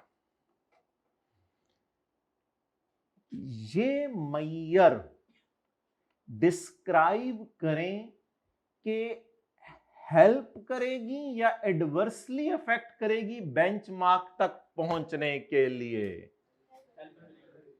किस बेंचमार्क तक पहुंचने के लिए हेल्प करेगी? पहले फिक्रा मैंने पूरा कर लेने तो बाद में कोई ड्रॉप सीन ना हो जाए। The increase working capital demand, working capital चाहिए होगा। वर्किंग कैपिटल होता है पेमेंट करने के लिए कहीं ना कहीं से कैश तो लाना पड़ेगा ना, वो कैश कहां से आएगा? Working capital demand will be met by acquiring a bank overdraft facility. Working, अब ये पैसे क्रेडिटर को कहां से देंगे? आसमानों से तो नहीं आएंगे, तो पैसे क्रेडिटर को जल्दी देने के लिए बैंक ओवरड्राफ्ट लेना पड़ेगा। Increase working capital demand will be met by acquiring bank overdraft, जिसकी वजह से करंट लायबिलिटीज बढ़ेंगी फ्यूचर में। Savings from discount are expected to, क्योंकि बच्चे ने सोचना था कि जब बैंक ओवरड्राफ्ट आएगा तो बैंक ओवरड्राफ्ट पर इंटरेस्ट भी आएगा, तो बच्चे ने कहना था बैंक ओवरड्राफ्ट पे, बच्चे ने नहीं कहना सी, मैंने पता है बच्चे ने कहना सी, बैंक ओवरड्राफ्ट आएगा उस पर, और उधर से क्या कॉस्ट क्या हो रही होगी? रिड्यूस। बैंक से पैसे पकड़ के क्रेडिटर को जल्दी पेमेंट करेंगे, इस वजह से क्रेडिटर डिस्काउंट देगा। लेकिन एक लाइन उसने लिखी है, the saving from discount will be more than interest on, that's why this मैयर हमें सेविंग ज्यादा करके दे जाएगी इधर, और इधर इंटरेस्ट हमें कम देना पड़ेगा। तो ओवरऑल इंपैक्ट क्या होगा? जब बचत ज्यादा होगी और खर्चा कम होगा तो बचत बढ़ जाएगी, तो ये प्रॉफिट बढ़ जाएगा। ये एडजस्टमेंट किस किस चीज को हिट करेगी? जीपी से पकड़ना शुरू कीजिएगा, क्योंकि कॉस्ट ऑफ सेल भी हिट होगी। जीपी से पकड़ना शुरू कीजिएगा, इसकी वजह से जीपी बढ़ेगा, इसकी वजह से जीपी बढ़ेगा। जीपी बढ़ने से बेंचमार्क अचीव होगा। जीपी बढ़ने की वजह से एनपी बढ़ेगा, बेंचमार्क अचीव होगा, पीबीआईटी भी बढ़ेगा। पीबीआईटी, ये पीबीआईटी क्या है, पैट है ये, पीबीआईटी भी बढ़ेगा। पीबीआईटी तो मेरे ख्याल से अच्छा खासा बढ़ जाएगा। पीबीआईटी इसलिए ज्यादा बढ़ जाएगा, इसमें इंटरेस्ट भी नहीं माइनस हुआ हुआ, पीबीआईटी तो अन्ना ही बढ़ेगा, पीबीआईटी बढ़ेगा। और पीबीआईटी बढ़ने के साथ साथ पैट भी बढ़ेगा। और गेयरिंग पे तो लोन पे तो नहीं, गेयरिंग में लॉन्ग टर्म आते हैं, सॉरी लॉन्ग टर्म आते हैं इस पे। एसेट टर्नओवर, सेल तो नहीं बढ़ेगी, मतलब सेल तो वही रहेगी, हमारी कॉस्ट कम होगी, जीपी पे फर्क पड़ेगा, सेल तो वही रहेगी, और बेसिक ईपीएस पैट की वजह से बढ़ेगी। अब फिक्रा क्या हम लिख के आएंगे, by making cash payment to creditors and availing discount where discount will exceed the bank overdraft interest, it will help attaining the following benchmarks. It will, social studies की, it will help attaining the following benchmarks. Our GP percentage will increase, our net profit percentage will increase, our ROA and ROE will increase, and resultantly due to PAT our basic EPS will also increase. लिखें जी, making payments in cash to avail purchase discount, making payments in cash to avail purchase discount will, बस interest वाली बात अब छोड़ो, पूरे नहीं लिखनी तो लिखना, making payments in cash to avail purchase discount, हाँ, to avail purchase discount will help in decrease in cost of sale, पहले ये लाइन लिख देना, will help in decrease in cost of sale. अच्छा, अभी कंक्लूजन ना दें, अभी पहले बात कर दें। So it will increase GP percentage, so it will increase GP percentage, net profit percentage, ROA and ROE percentage,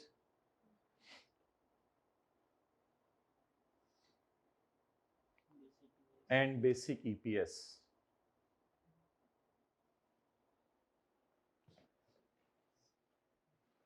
अब वो फिक्रा लिखें, so this will help in attainment of benchmarks.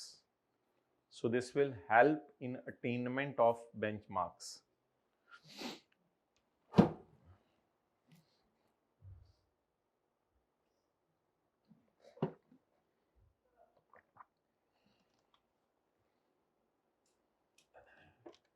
Ratios का सवाल आया पे आप लोगों के टाइम में आया था? ओके, इंशाल्लाह दोबारा आना चाहिए, तलाश किस्म का। ओके, आगे चलें।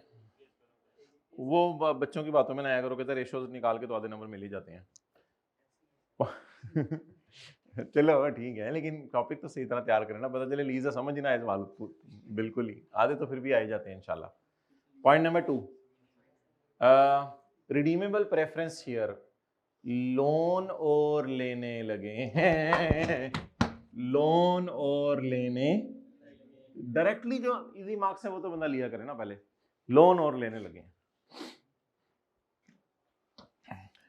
Issuance of redeemable preference share will made, लेकिन उससे एक बात याद रखिएगा, इंटरेस्ट भी आएगा। फिर मज से जहन में क्या आता है? अच्छा, दूधू। तो हैन से जहन में क्या आता है? अंडे। तो redeemable preference share finance cost देते हैं, और रिडीमेबल प्रेफरेंस शेयर इक्विटी के अंदर जाके अंडे देते हैं। फिक्स्ड एसेट आए तो इधर आके P&L में डेप्रीसिएशन देते हैं।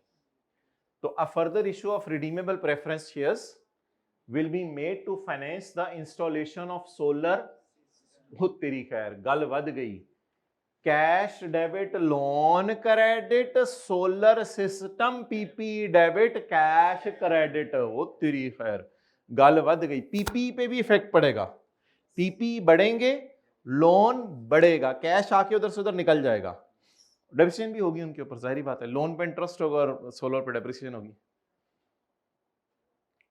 सेविंग्स इन इलेक्ट्रिसिटी कॉस्ट भी तो होंगी ना जब सोलर लगाएंगे, तो saving in electricity cost are expected to exceed the dividend. ये डिविडेंड फाइनेंस कॉस्ट वाला होता है, याद रखिएगा, क्योंकि रिडीमेबल प्रेफरेंस शेयर्स हैं।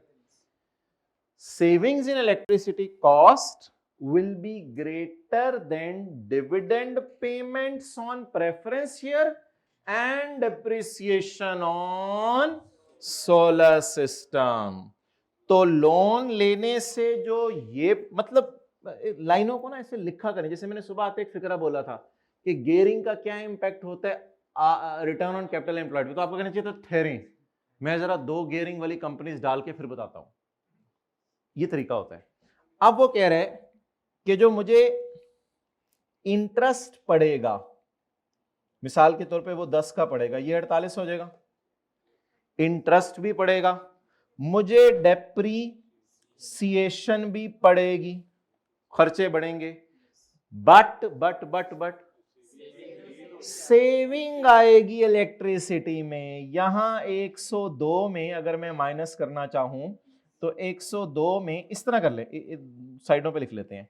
इंटरेस्ट बढ़ेगा कितने से, मिसाल के तौर पे 10 रुपए से, और डेप्रिसिएशन बढ़ेगी 5 रुपए से, और बिजली सेव होगी 23 रुपए से। यही वो कहना चाह रहे हैं। आप बताएं फिक्रा क्या उसने लिखा है, द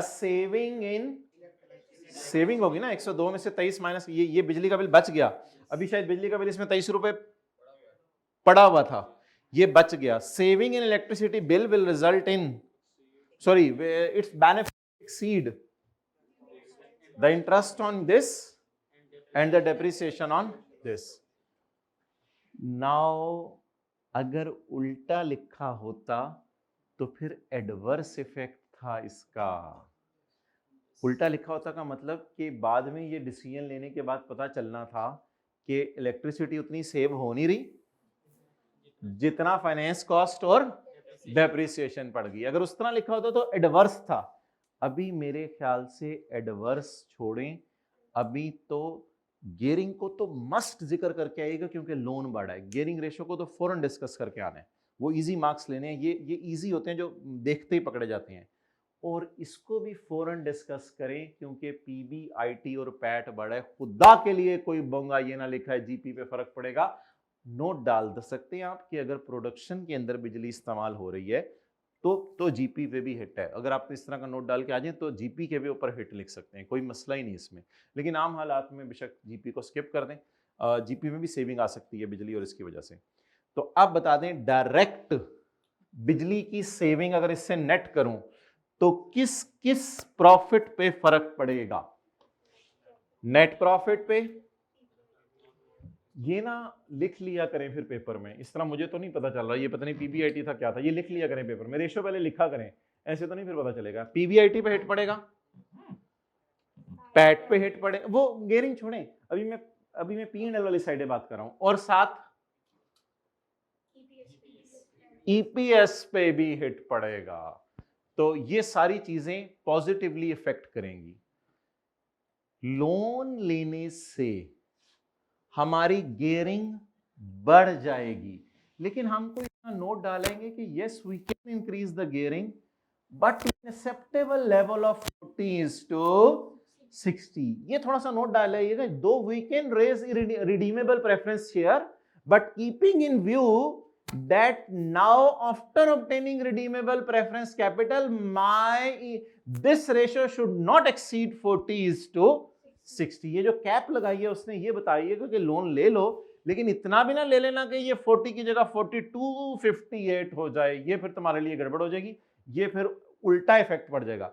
लेकिन मेरे ख्याल से भी आम हालात चलने दें, लोन लेने से ये इतना ज्यादा शायद ना बढ़े, तो इसलिए सादा सी लाइन में लिखाएंगे, काम चल जाएगा। अच्छा, उसके बाद हल्का फुल्का अगर आपने कहीं एसेट बेस बनाए हैं तो पीपी भी बढ़ा है,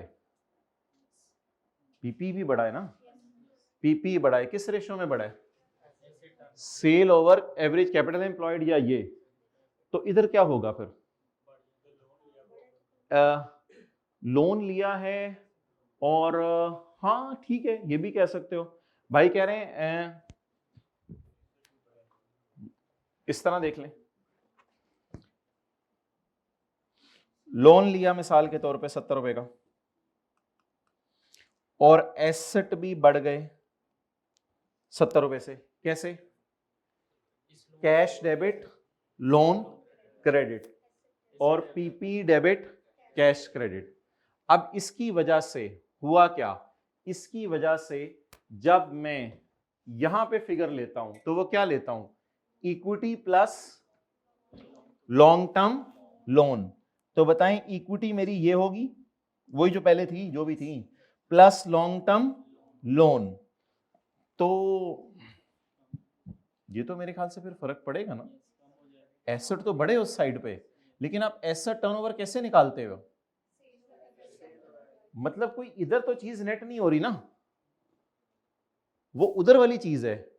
तो मुझे तो वैसे लग रहा है एक हल्की सी बहस है, थोड़ा सा साइड में निकल गए हैं, इजी मार्क्स अल्लाह का शुक्र 80-90% आपने ले लिए हैं। एक हल्की सी बहस जहन में आई थी कि एसेट बढ़ेंगे, तो एसेट बढ़ेंगे, अब इस रेशो का डिनोमिनेटर क्या लेते थे आप, डिनोमिनेटर इक्विटी प्लस लोन। तो एसेट बढ़ेंगे ना सोचें, क्योंकि एसेट टर्नओवर को हम इस तरह नहीं निकालते होते, सेल डिवाइडेड बाय एसेट। वैसे एसेट टर्नओवर ऐसे भी निकल सकता है, आपको बताया हुआ है, total assets minus current liabilities. लेकिन मेरे ख्याल से तो एसेट बढ़ेंगे, एसेट बढ़ने से डिनोमिनेटर, जल्दी बताएं जल्दी बताएं, डिनोमिनेटर बढ़ जाएगा और सेल पे फर्क नहीं पड़ेगा, क्योंकि बिजली सेव होने से क्या सेल पे फर्क पड़ना है, या लोन लेने से क्या सेल पे, लोन लेके सेल पे तब फर्क पड़ता जब कोई फैक्ट्री के अंदर मशीन खरीदते, आपने तो बिजली सेव करनी है, तो सेल पे शायद फर्क। तो आप बताएं फिर इस रेशो पे क्या इफेक्ट होगा, बोले बोले, ये बढ़ेगा तो ये बढ़ेगा, और ये नीचे वाली फिगर अगर बढ़ेगी तो ये, तो आप कह सकते हैं इस पे इसका एडवर्स इफेक्ट होगा। अब पता नहीं आई कि आपने ये बात लिखी है नहीं लिखी है, कम से कम पॉजिटिव इफेक्ट तो पहले चले लिखना शुरू करें, लिखें जी।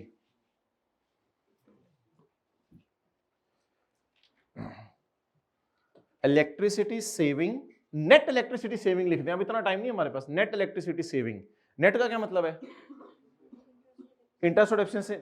हाँ, net electricity saving will result in increase in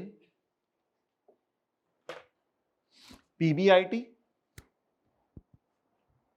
So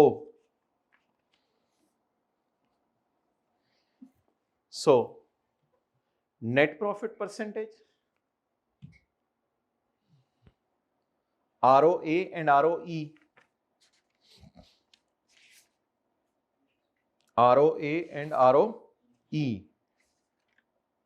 net profit percentage का कुछ नहीं लिखा, बढ़ेगी या कम होगी, खैर है, net profit percentage and ROA and ROE and basic EPS, खत्म करें फिर, एंड बेसिक ईपीएस विल, बोले विल इंक्रीज। अब रिक्वायरमेंट बी वाला फिक्रा लिखें, so these will positively affect, so these will positively affect क्या, to attain benchmark, well done, to attain benchmark।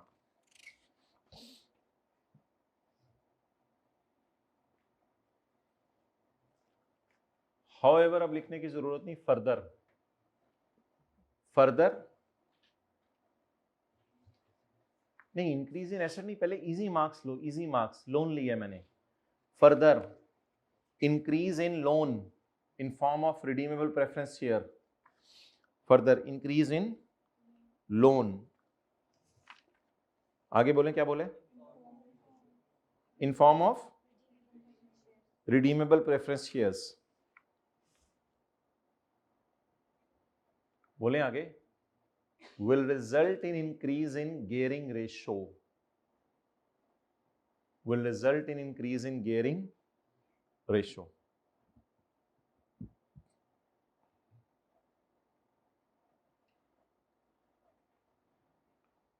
But management should try, margin दिया मैंने तो उसी की तो मैं बात करने लूंगा, management should try that in any case, many men should try that in any case it should not exceed 40:60.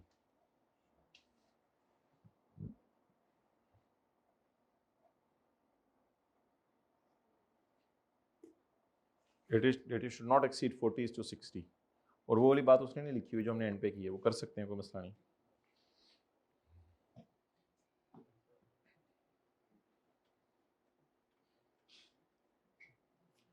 आगे चलें जी, आखिरी स्यापा जो उसने डाला है,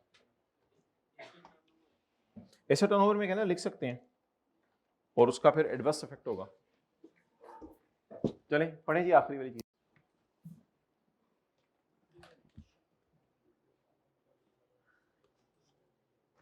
एंट्री बताएं। एसेट डेबिट रिवैल्यूएशन, तो एसेट भी बढ़ेगा और इक्विटी भी बढ़ेगी। आगे चलें, इंक्रीमेंटल डेप्रिसिएशन भी तो आएगी ना, चलो कम से कम नॉर्मल तो पहले भी आ रही थी, लेकिन कम से कम यानी ये बैलेंस शीट का आइटम है, ये इक्विटी का आइटम है, थोड़ा बहुता P&L भी हिट होगा।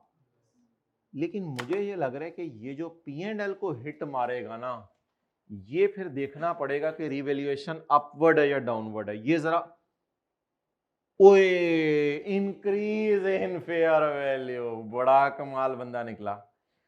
फेयर वैल्यू बढ़ने से डेप्रिसिएशन जो आम हालात में चार्ज हो रही थी उसकी बनिस्बत ज्यादा चार्ज होगी, और डेप्रिसिएशन ज्यादा चार्ज होने और कोई कंपनसेशन नहीं है इस एंट्री में, P&L में और कुछ हिट नहीं होना, P&L में और कुछ हिट नहीं होना। तो मेरे ख्याल से ये वाली एडजस्टमेंट डेप्रिसिएशन के एतबार से सबसे पहले किसको कम करेगी? भाई ये इजाजत है रिवैल्यू करने की एसेट्स, कोई मसला नहीं है, बट ये करने के बाद ईपीएस की लिमिटेशंस तो हमने पढ़ी थी ना, कुछ लोग रिवैल्यू किया होता है, कुछ ने नहीं किया, तो उससे फर्क तो पड़ेगा। बट जैसे ही मैं रिवैल्यू करूंगा उसके बाद जो फौरन अगली फाइनेंशियल स्टेटमेंट आएंगी, अगर पिछले दो डिसीजन में ना भी इनकॉर्पोरेट करूं और ये वाला कर दूं, इससे क्या इंपैक्ट होगा? प्रॉफिट्स नहीं, जीपी नहीं, डेप्रिसिएशन फैक्ट्री एसेट्स की भी वैसे हो सकती है, लेकिन छोड़े पर जीपी का छोड़ा करें। प्रॉफिट कम होगा, रिटर्न ऑन एसेट्स पे फिर थोड़ी बात चले हम करते हैं कि इस पे कितना फर्क पड़ा और इस पे कितना फर्क पड़ा। ये अलग अलग उसने बताया नहीं कि एसेट्स भी बढ़ेंगे ना, एसेट्स भी बढ़ेंगे और ये कम होगा, लेकिन कितना इफेक्ट किस पे होगा ये अलग बात है, ये कल कर लेते हैं कि इस पे कितना इफेक्ट पड़ेगा और इस पे कितना इफेक्ट पड़ेगा, ये थोड़ा सा जरा छोड़ें। अच्छा, रिटर्न ऑन इक्विटी, पैट पे तो फर्क पड़ जाएगा, पैट पे फर्क पड़ जाएगा, लेकिन इक्विटी पे भी फर्क पड़ेगा। क्यों फर्क पड़ेगा? Revaluation sir. अच्छा, इधर हमने क्यों नहीं कुछ सोचा? बताएं my dear, depreciation will hit PBIT, surplus will surplus आने से एसेट्स बढ़ेंगे, डेप्रिसिएशन रिवैल्यूएशन सरप्लस, ठीक है। गियरिंग पे तो कोई फर्क नहीं पड़ेगा, इक्विटी वैसे पड़ेगा, ये लोन है और ये तो बस इसका तो कुछ ज्यादा सोचना भी नहीं। इन दोनों के न्यूमरेटर डिनोमिनेटर दोनों हिट होंगे, लेकिन इधर सिर्फ न्यूमरेटर हिट होगा, इधर ये डिनोमिनेटर हिट होगा। आगे चलें, ऊपर क्या पड़ी हुई है? सेल, और नीचे क्या पड़ा हुआ है? हाँ, सेल पे कोई फर्क नहीं पड़ेगा, किस पे फर्क पड़ेगा? किसके ऊपर? 485 के ऊपर।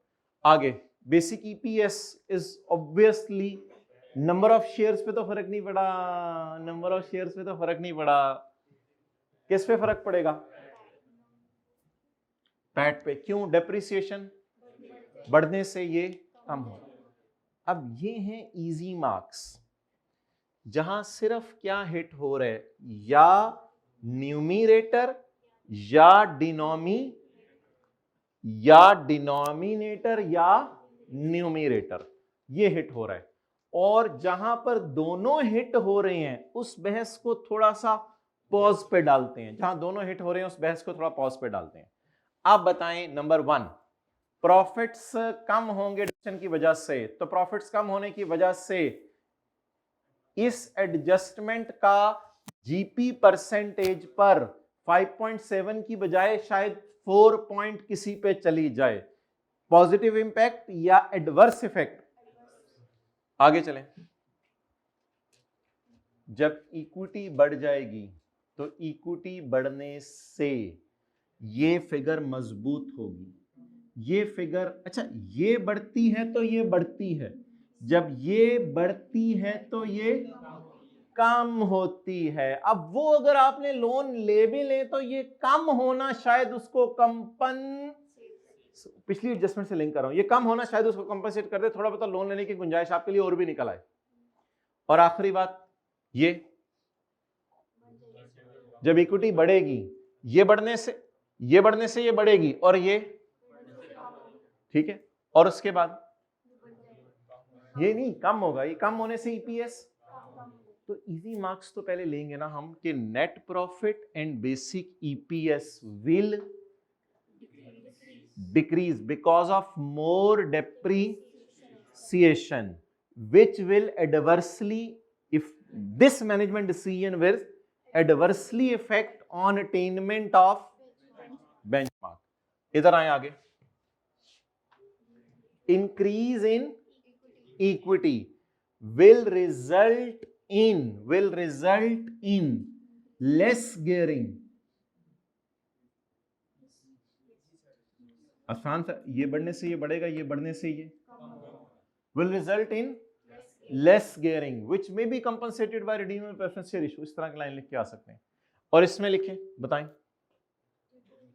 due to increase in equity the asset turnover कम हो जाएगा, ज्यादा, ये बढ़ने से ये बढ़ता है तो ये बढ़ने से which will also adversely affect this। इधर एडवर्सली और वो कोई नहीं, क्योंकि उसने एक लिमिट बताई है इसके अंदर, हो ये परसेंटेज में चीज नहीं है ना, ठीक है। अब देखते हैं कि आईकैप ने इनके ऊपर डिस्कशन की है या नहीं, जिसके न्यूमरेटर डिनोमिनेटर दोनों हिट होने हैं, और अगर की है तो किस हद तक की है, और फिर हम कल इसको कैसे इनकॉर्पोरेट करेंगे। पहले मैं आपको ये पढ़ के बताता हूं उसने क्या लिखा हुआ है। अब लंबा टाइम नहीं लिखने का, मैं लिखवा भी दूंगा। The adoption of revaluation will decrease profit. Easy marks तो मैं फिर भी कहता हूं 50-60% पढ़े होते हैं।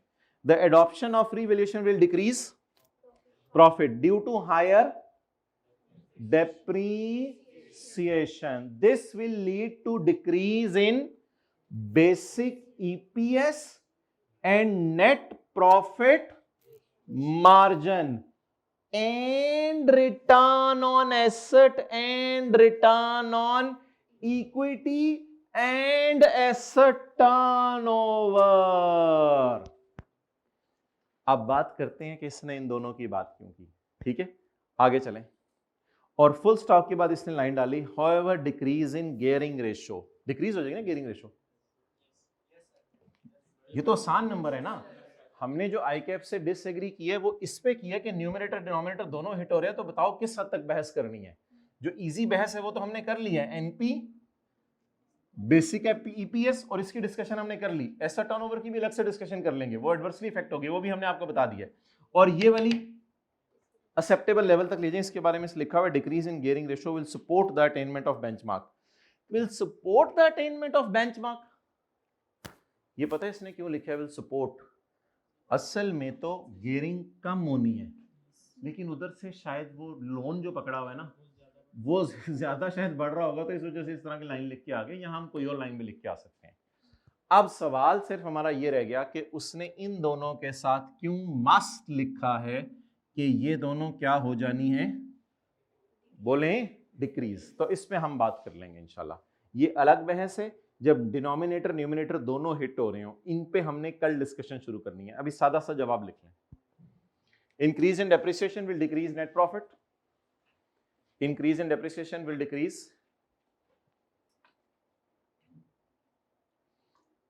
net profit।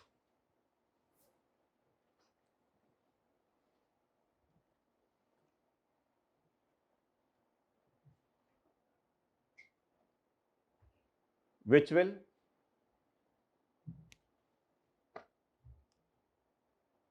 increase EPS as well, which will increase EPS, decrease EPS as well. So this will adversely affect attaining benchmark.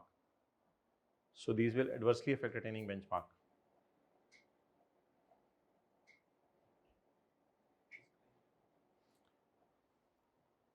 However तो नहीं, फर्दर इधर आए. Increase in equity due to revaluation surplus. Increase in equity due to revaluation surplus. Aksan. Increase in equity due to revaluation surplus will, बोले will decrease asset turnover. So it will affect adversely. Will decrease asset turnover. So it will affect adversely. देखो ना, equity बढ़ जाएगी, नीचे वाला बढ़ने से ये वाली कम हो जाती है ना. गेयरिंग के बारे में हम थोड़ा डिफरेंट फिक्रा लिखेंगे. Gearing will be reduced. वजह तो पता चल गई ना, ये इक्विटी बढ़ी है ना, सरप्लस बढ़ा है. Gearing will be reduced.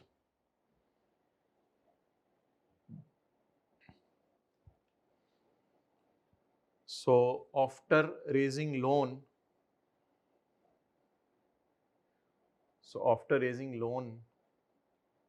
we should ensure, हमें इंश्योर करना चाहिए that still 40-60 benchmark is maintained after raising loan. Independent है ये सारी, फिर उसने क्यों लिखा हुआ है will support the attainment of benchmark. फिर support the attainment of benchmark उसको तो नहीं लिखना चाहिए था ना. Sort of independent चलो समझ लो, बट ठीक है, अब क्या है, हल्का फुल्का चलता है. अच्छा, ये आप मुझे थोड़ा सा समझाएं, इसका क्या करना है. ये जो ROA है और ROE है, 1-2 मिनट जरा मुझे दे दें, इन दोनों का क्या करना है. मैं अब सवाल बनाता हूँ एक. एसेट्स मेरे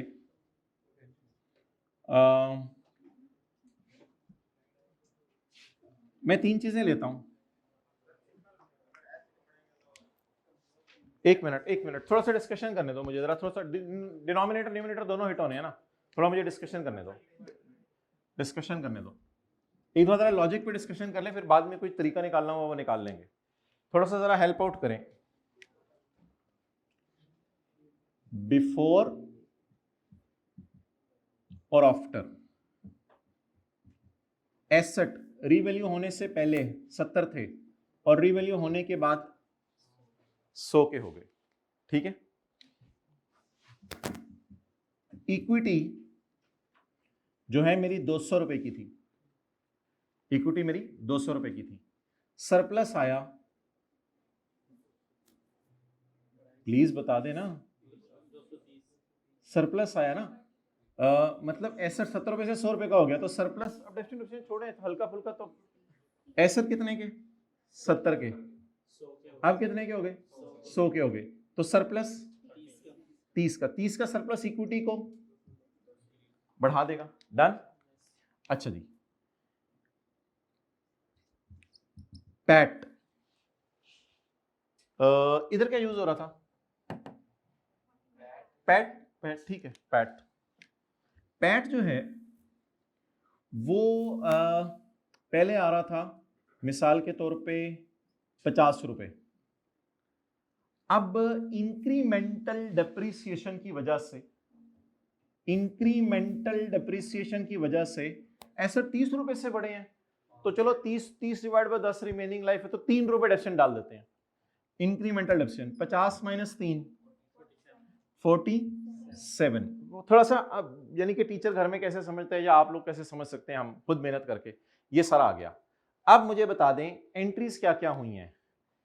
asset debit, revaluation surplus credit, और डेप्रिसिएशन डेबिट, एसेट क्रेडिट कर दे 97 से, हम कौन सा एग्जैक्ट कर रहे हैं तो बहुत ज्यादा फंडे हाँ बन जाए, ठीक है, तो कोई मसला नहीं, इतना हल्का फुल्का चलेगा 100। अब मुझे ये बताएं कि हाउ, अच्छा पैट ये फॉर द ये इक्विटी में पड़ा हुआ सब कुछ, अब इक्विटी में पड़ा हुआ सब कुछ। अच्छा आप मुझे ये बताएं कि मैं पैट डिवाइडेड बाय क्या करूं, बोले पैट डिवाइडेड बाय क्या करूं, इक्विटी, ऑर्डिनरी।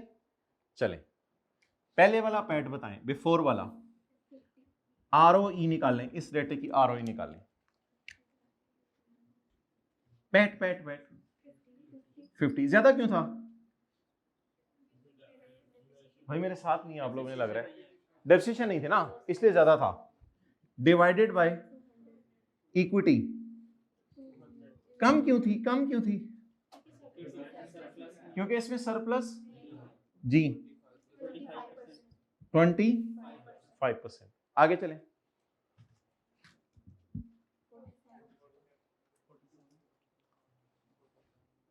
$47 डिवाइडेड बाय 2,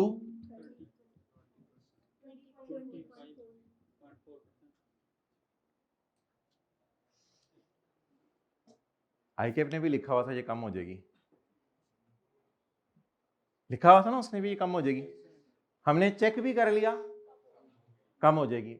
अब इस पे फिर बात करते हैं कल इंशाल्लाह, ठीक है। वैसे वैसे यकीन आ गया आपको, या देखिए हम तो इसी तरह कर सकते हैं ना जान मार के, और हमारे पास कौन सा है, अब न्यूमरेटर डिनोमिनेटर दोनों हिल रहे हैं, तो हम जरा ट्राई करके देख सकते हैं कि क्या इससे आरओई मेरी कम होनी चाहिए या आरओई ज्यादा होनी चाहिए। तो हमने डेटा डाल के जरा ट्राई कर लिया, साइड पे जाके कोई ऐसी नई चीज आएगी तो ट्राई कर लिया करेंगे, वरना कोई हल निकाल लेंगे कल बैठ के इंशाल्लाह, ठीक है जी। बेटा नहीं होता असल में ना, न्यूमरेटर और डिनोमिनेटर ये 3 रुपए का फर्क है, उधर 30 रुपए का फर्क है, तो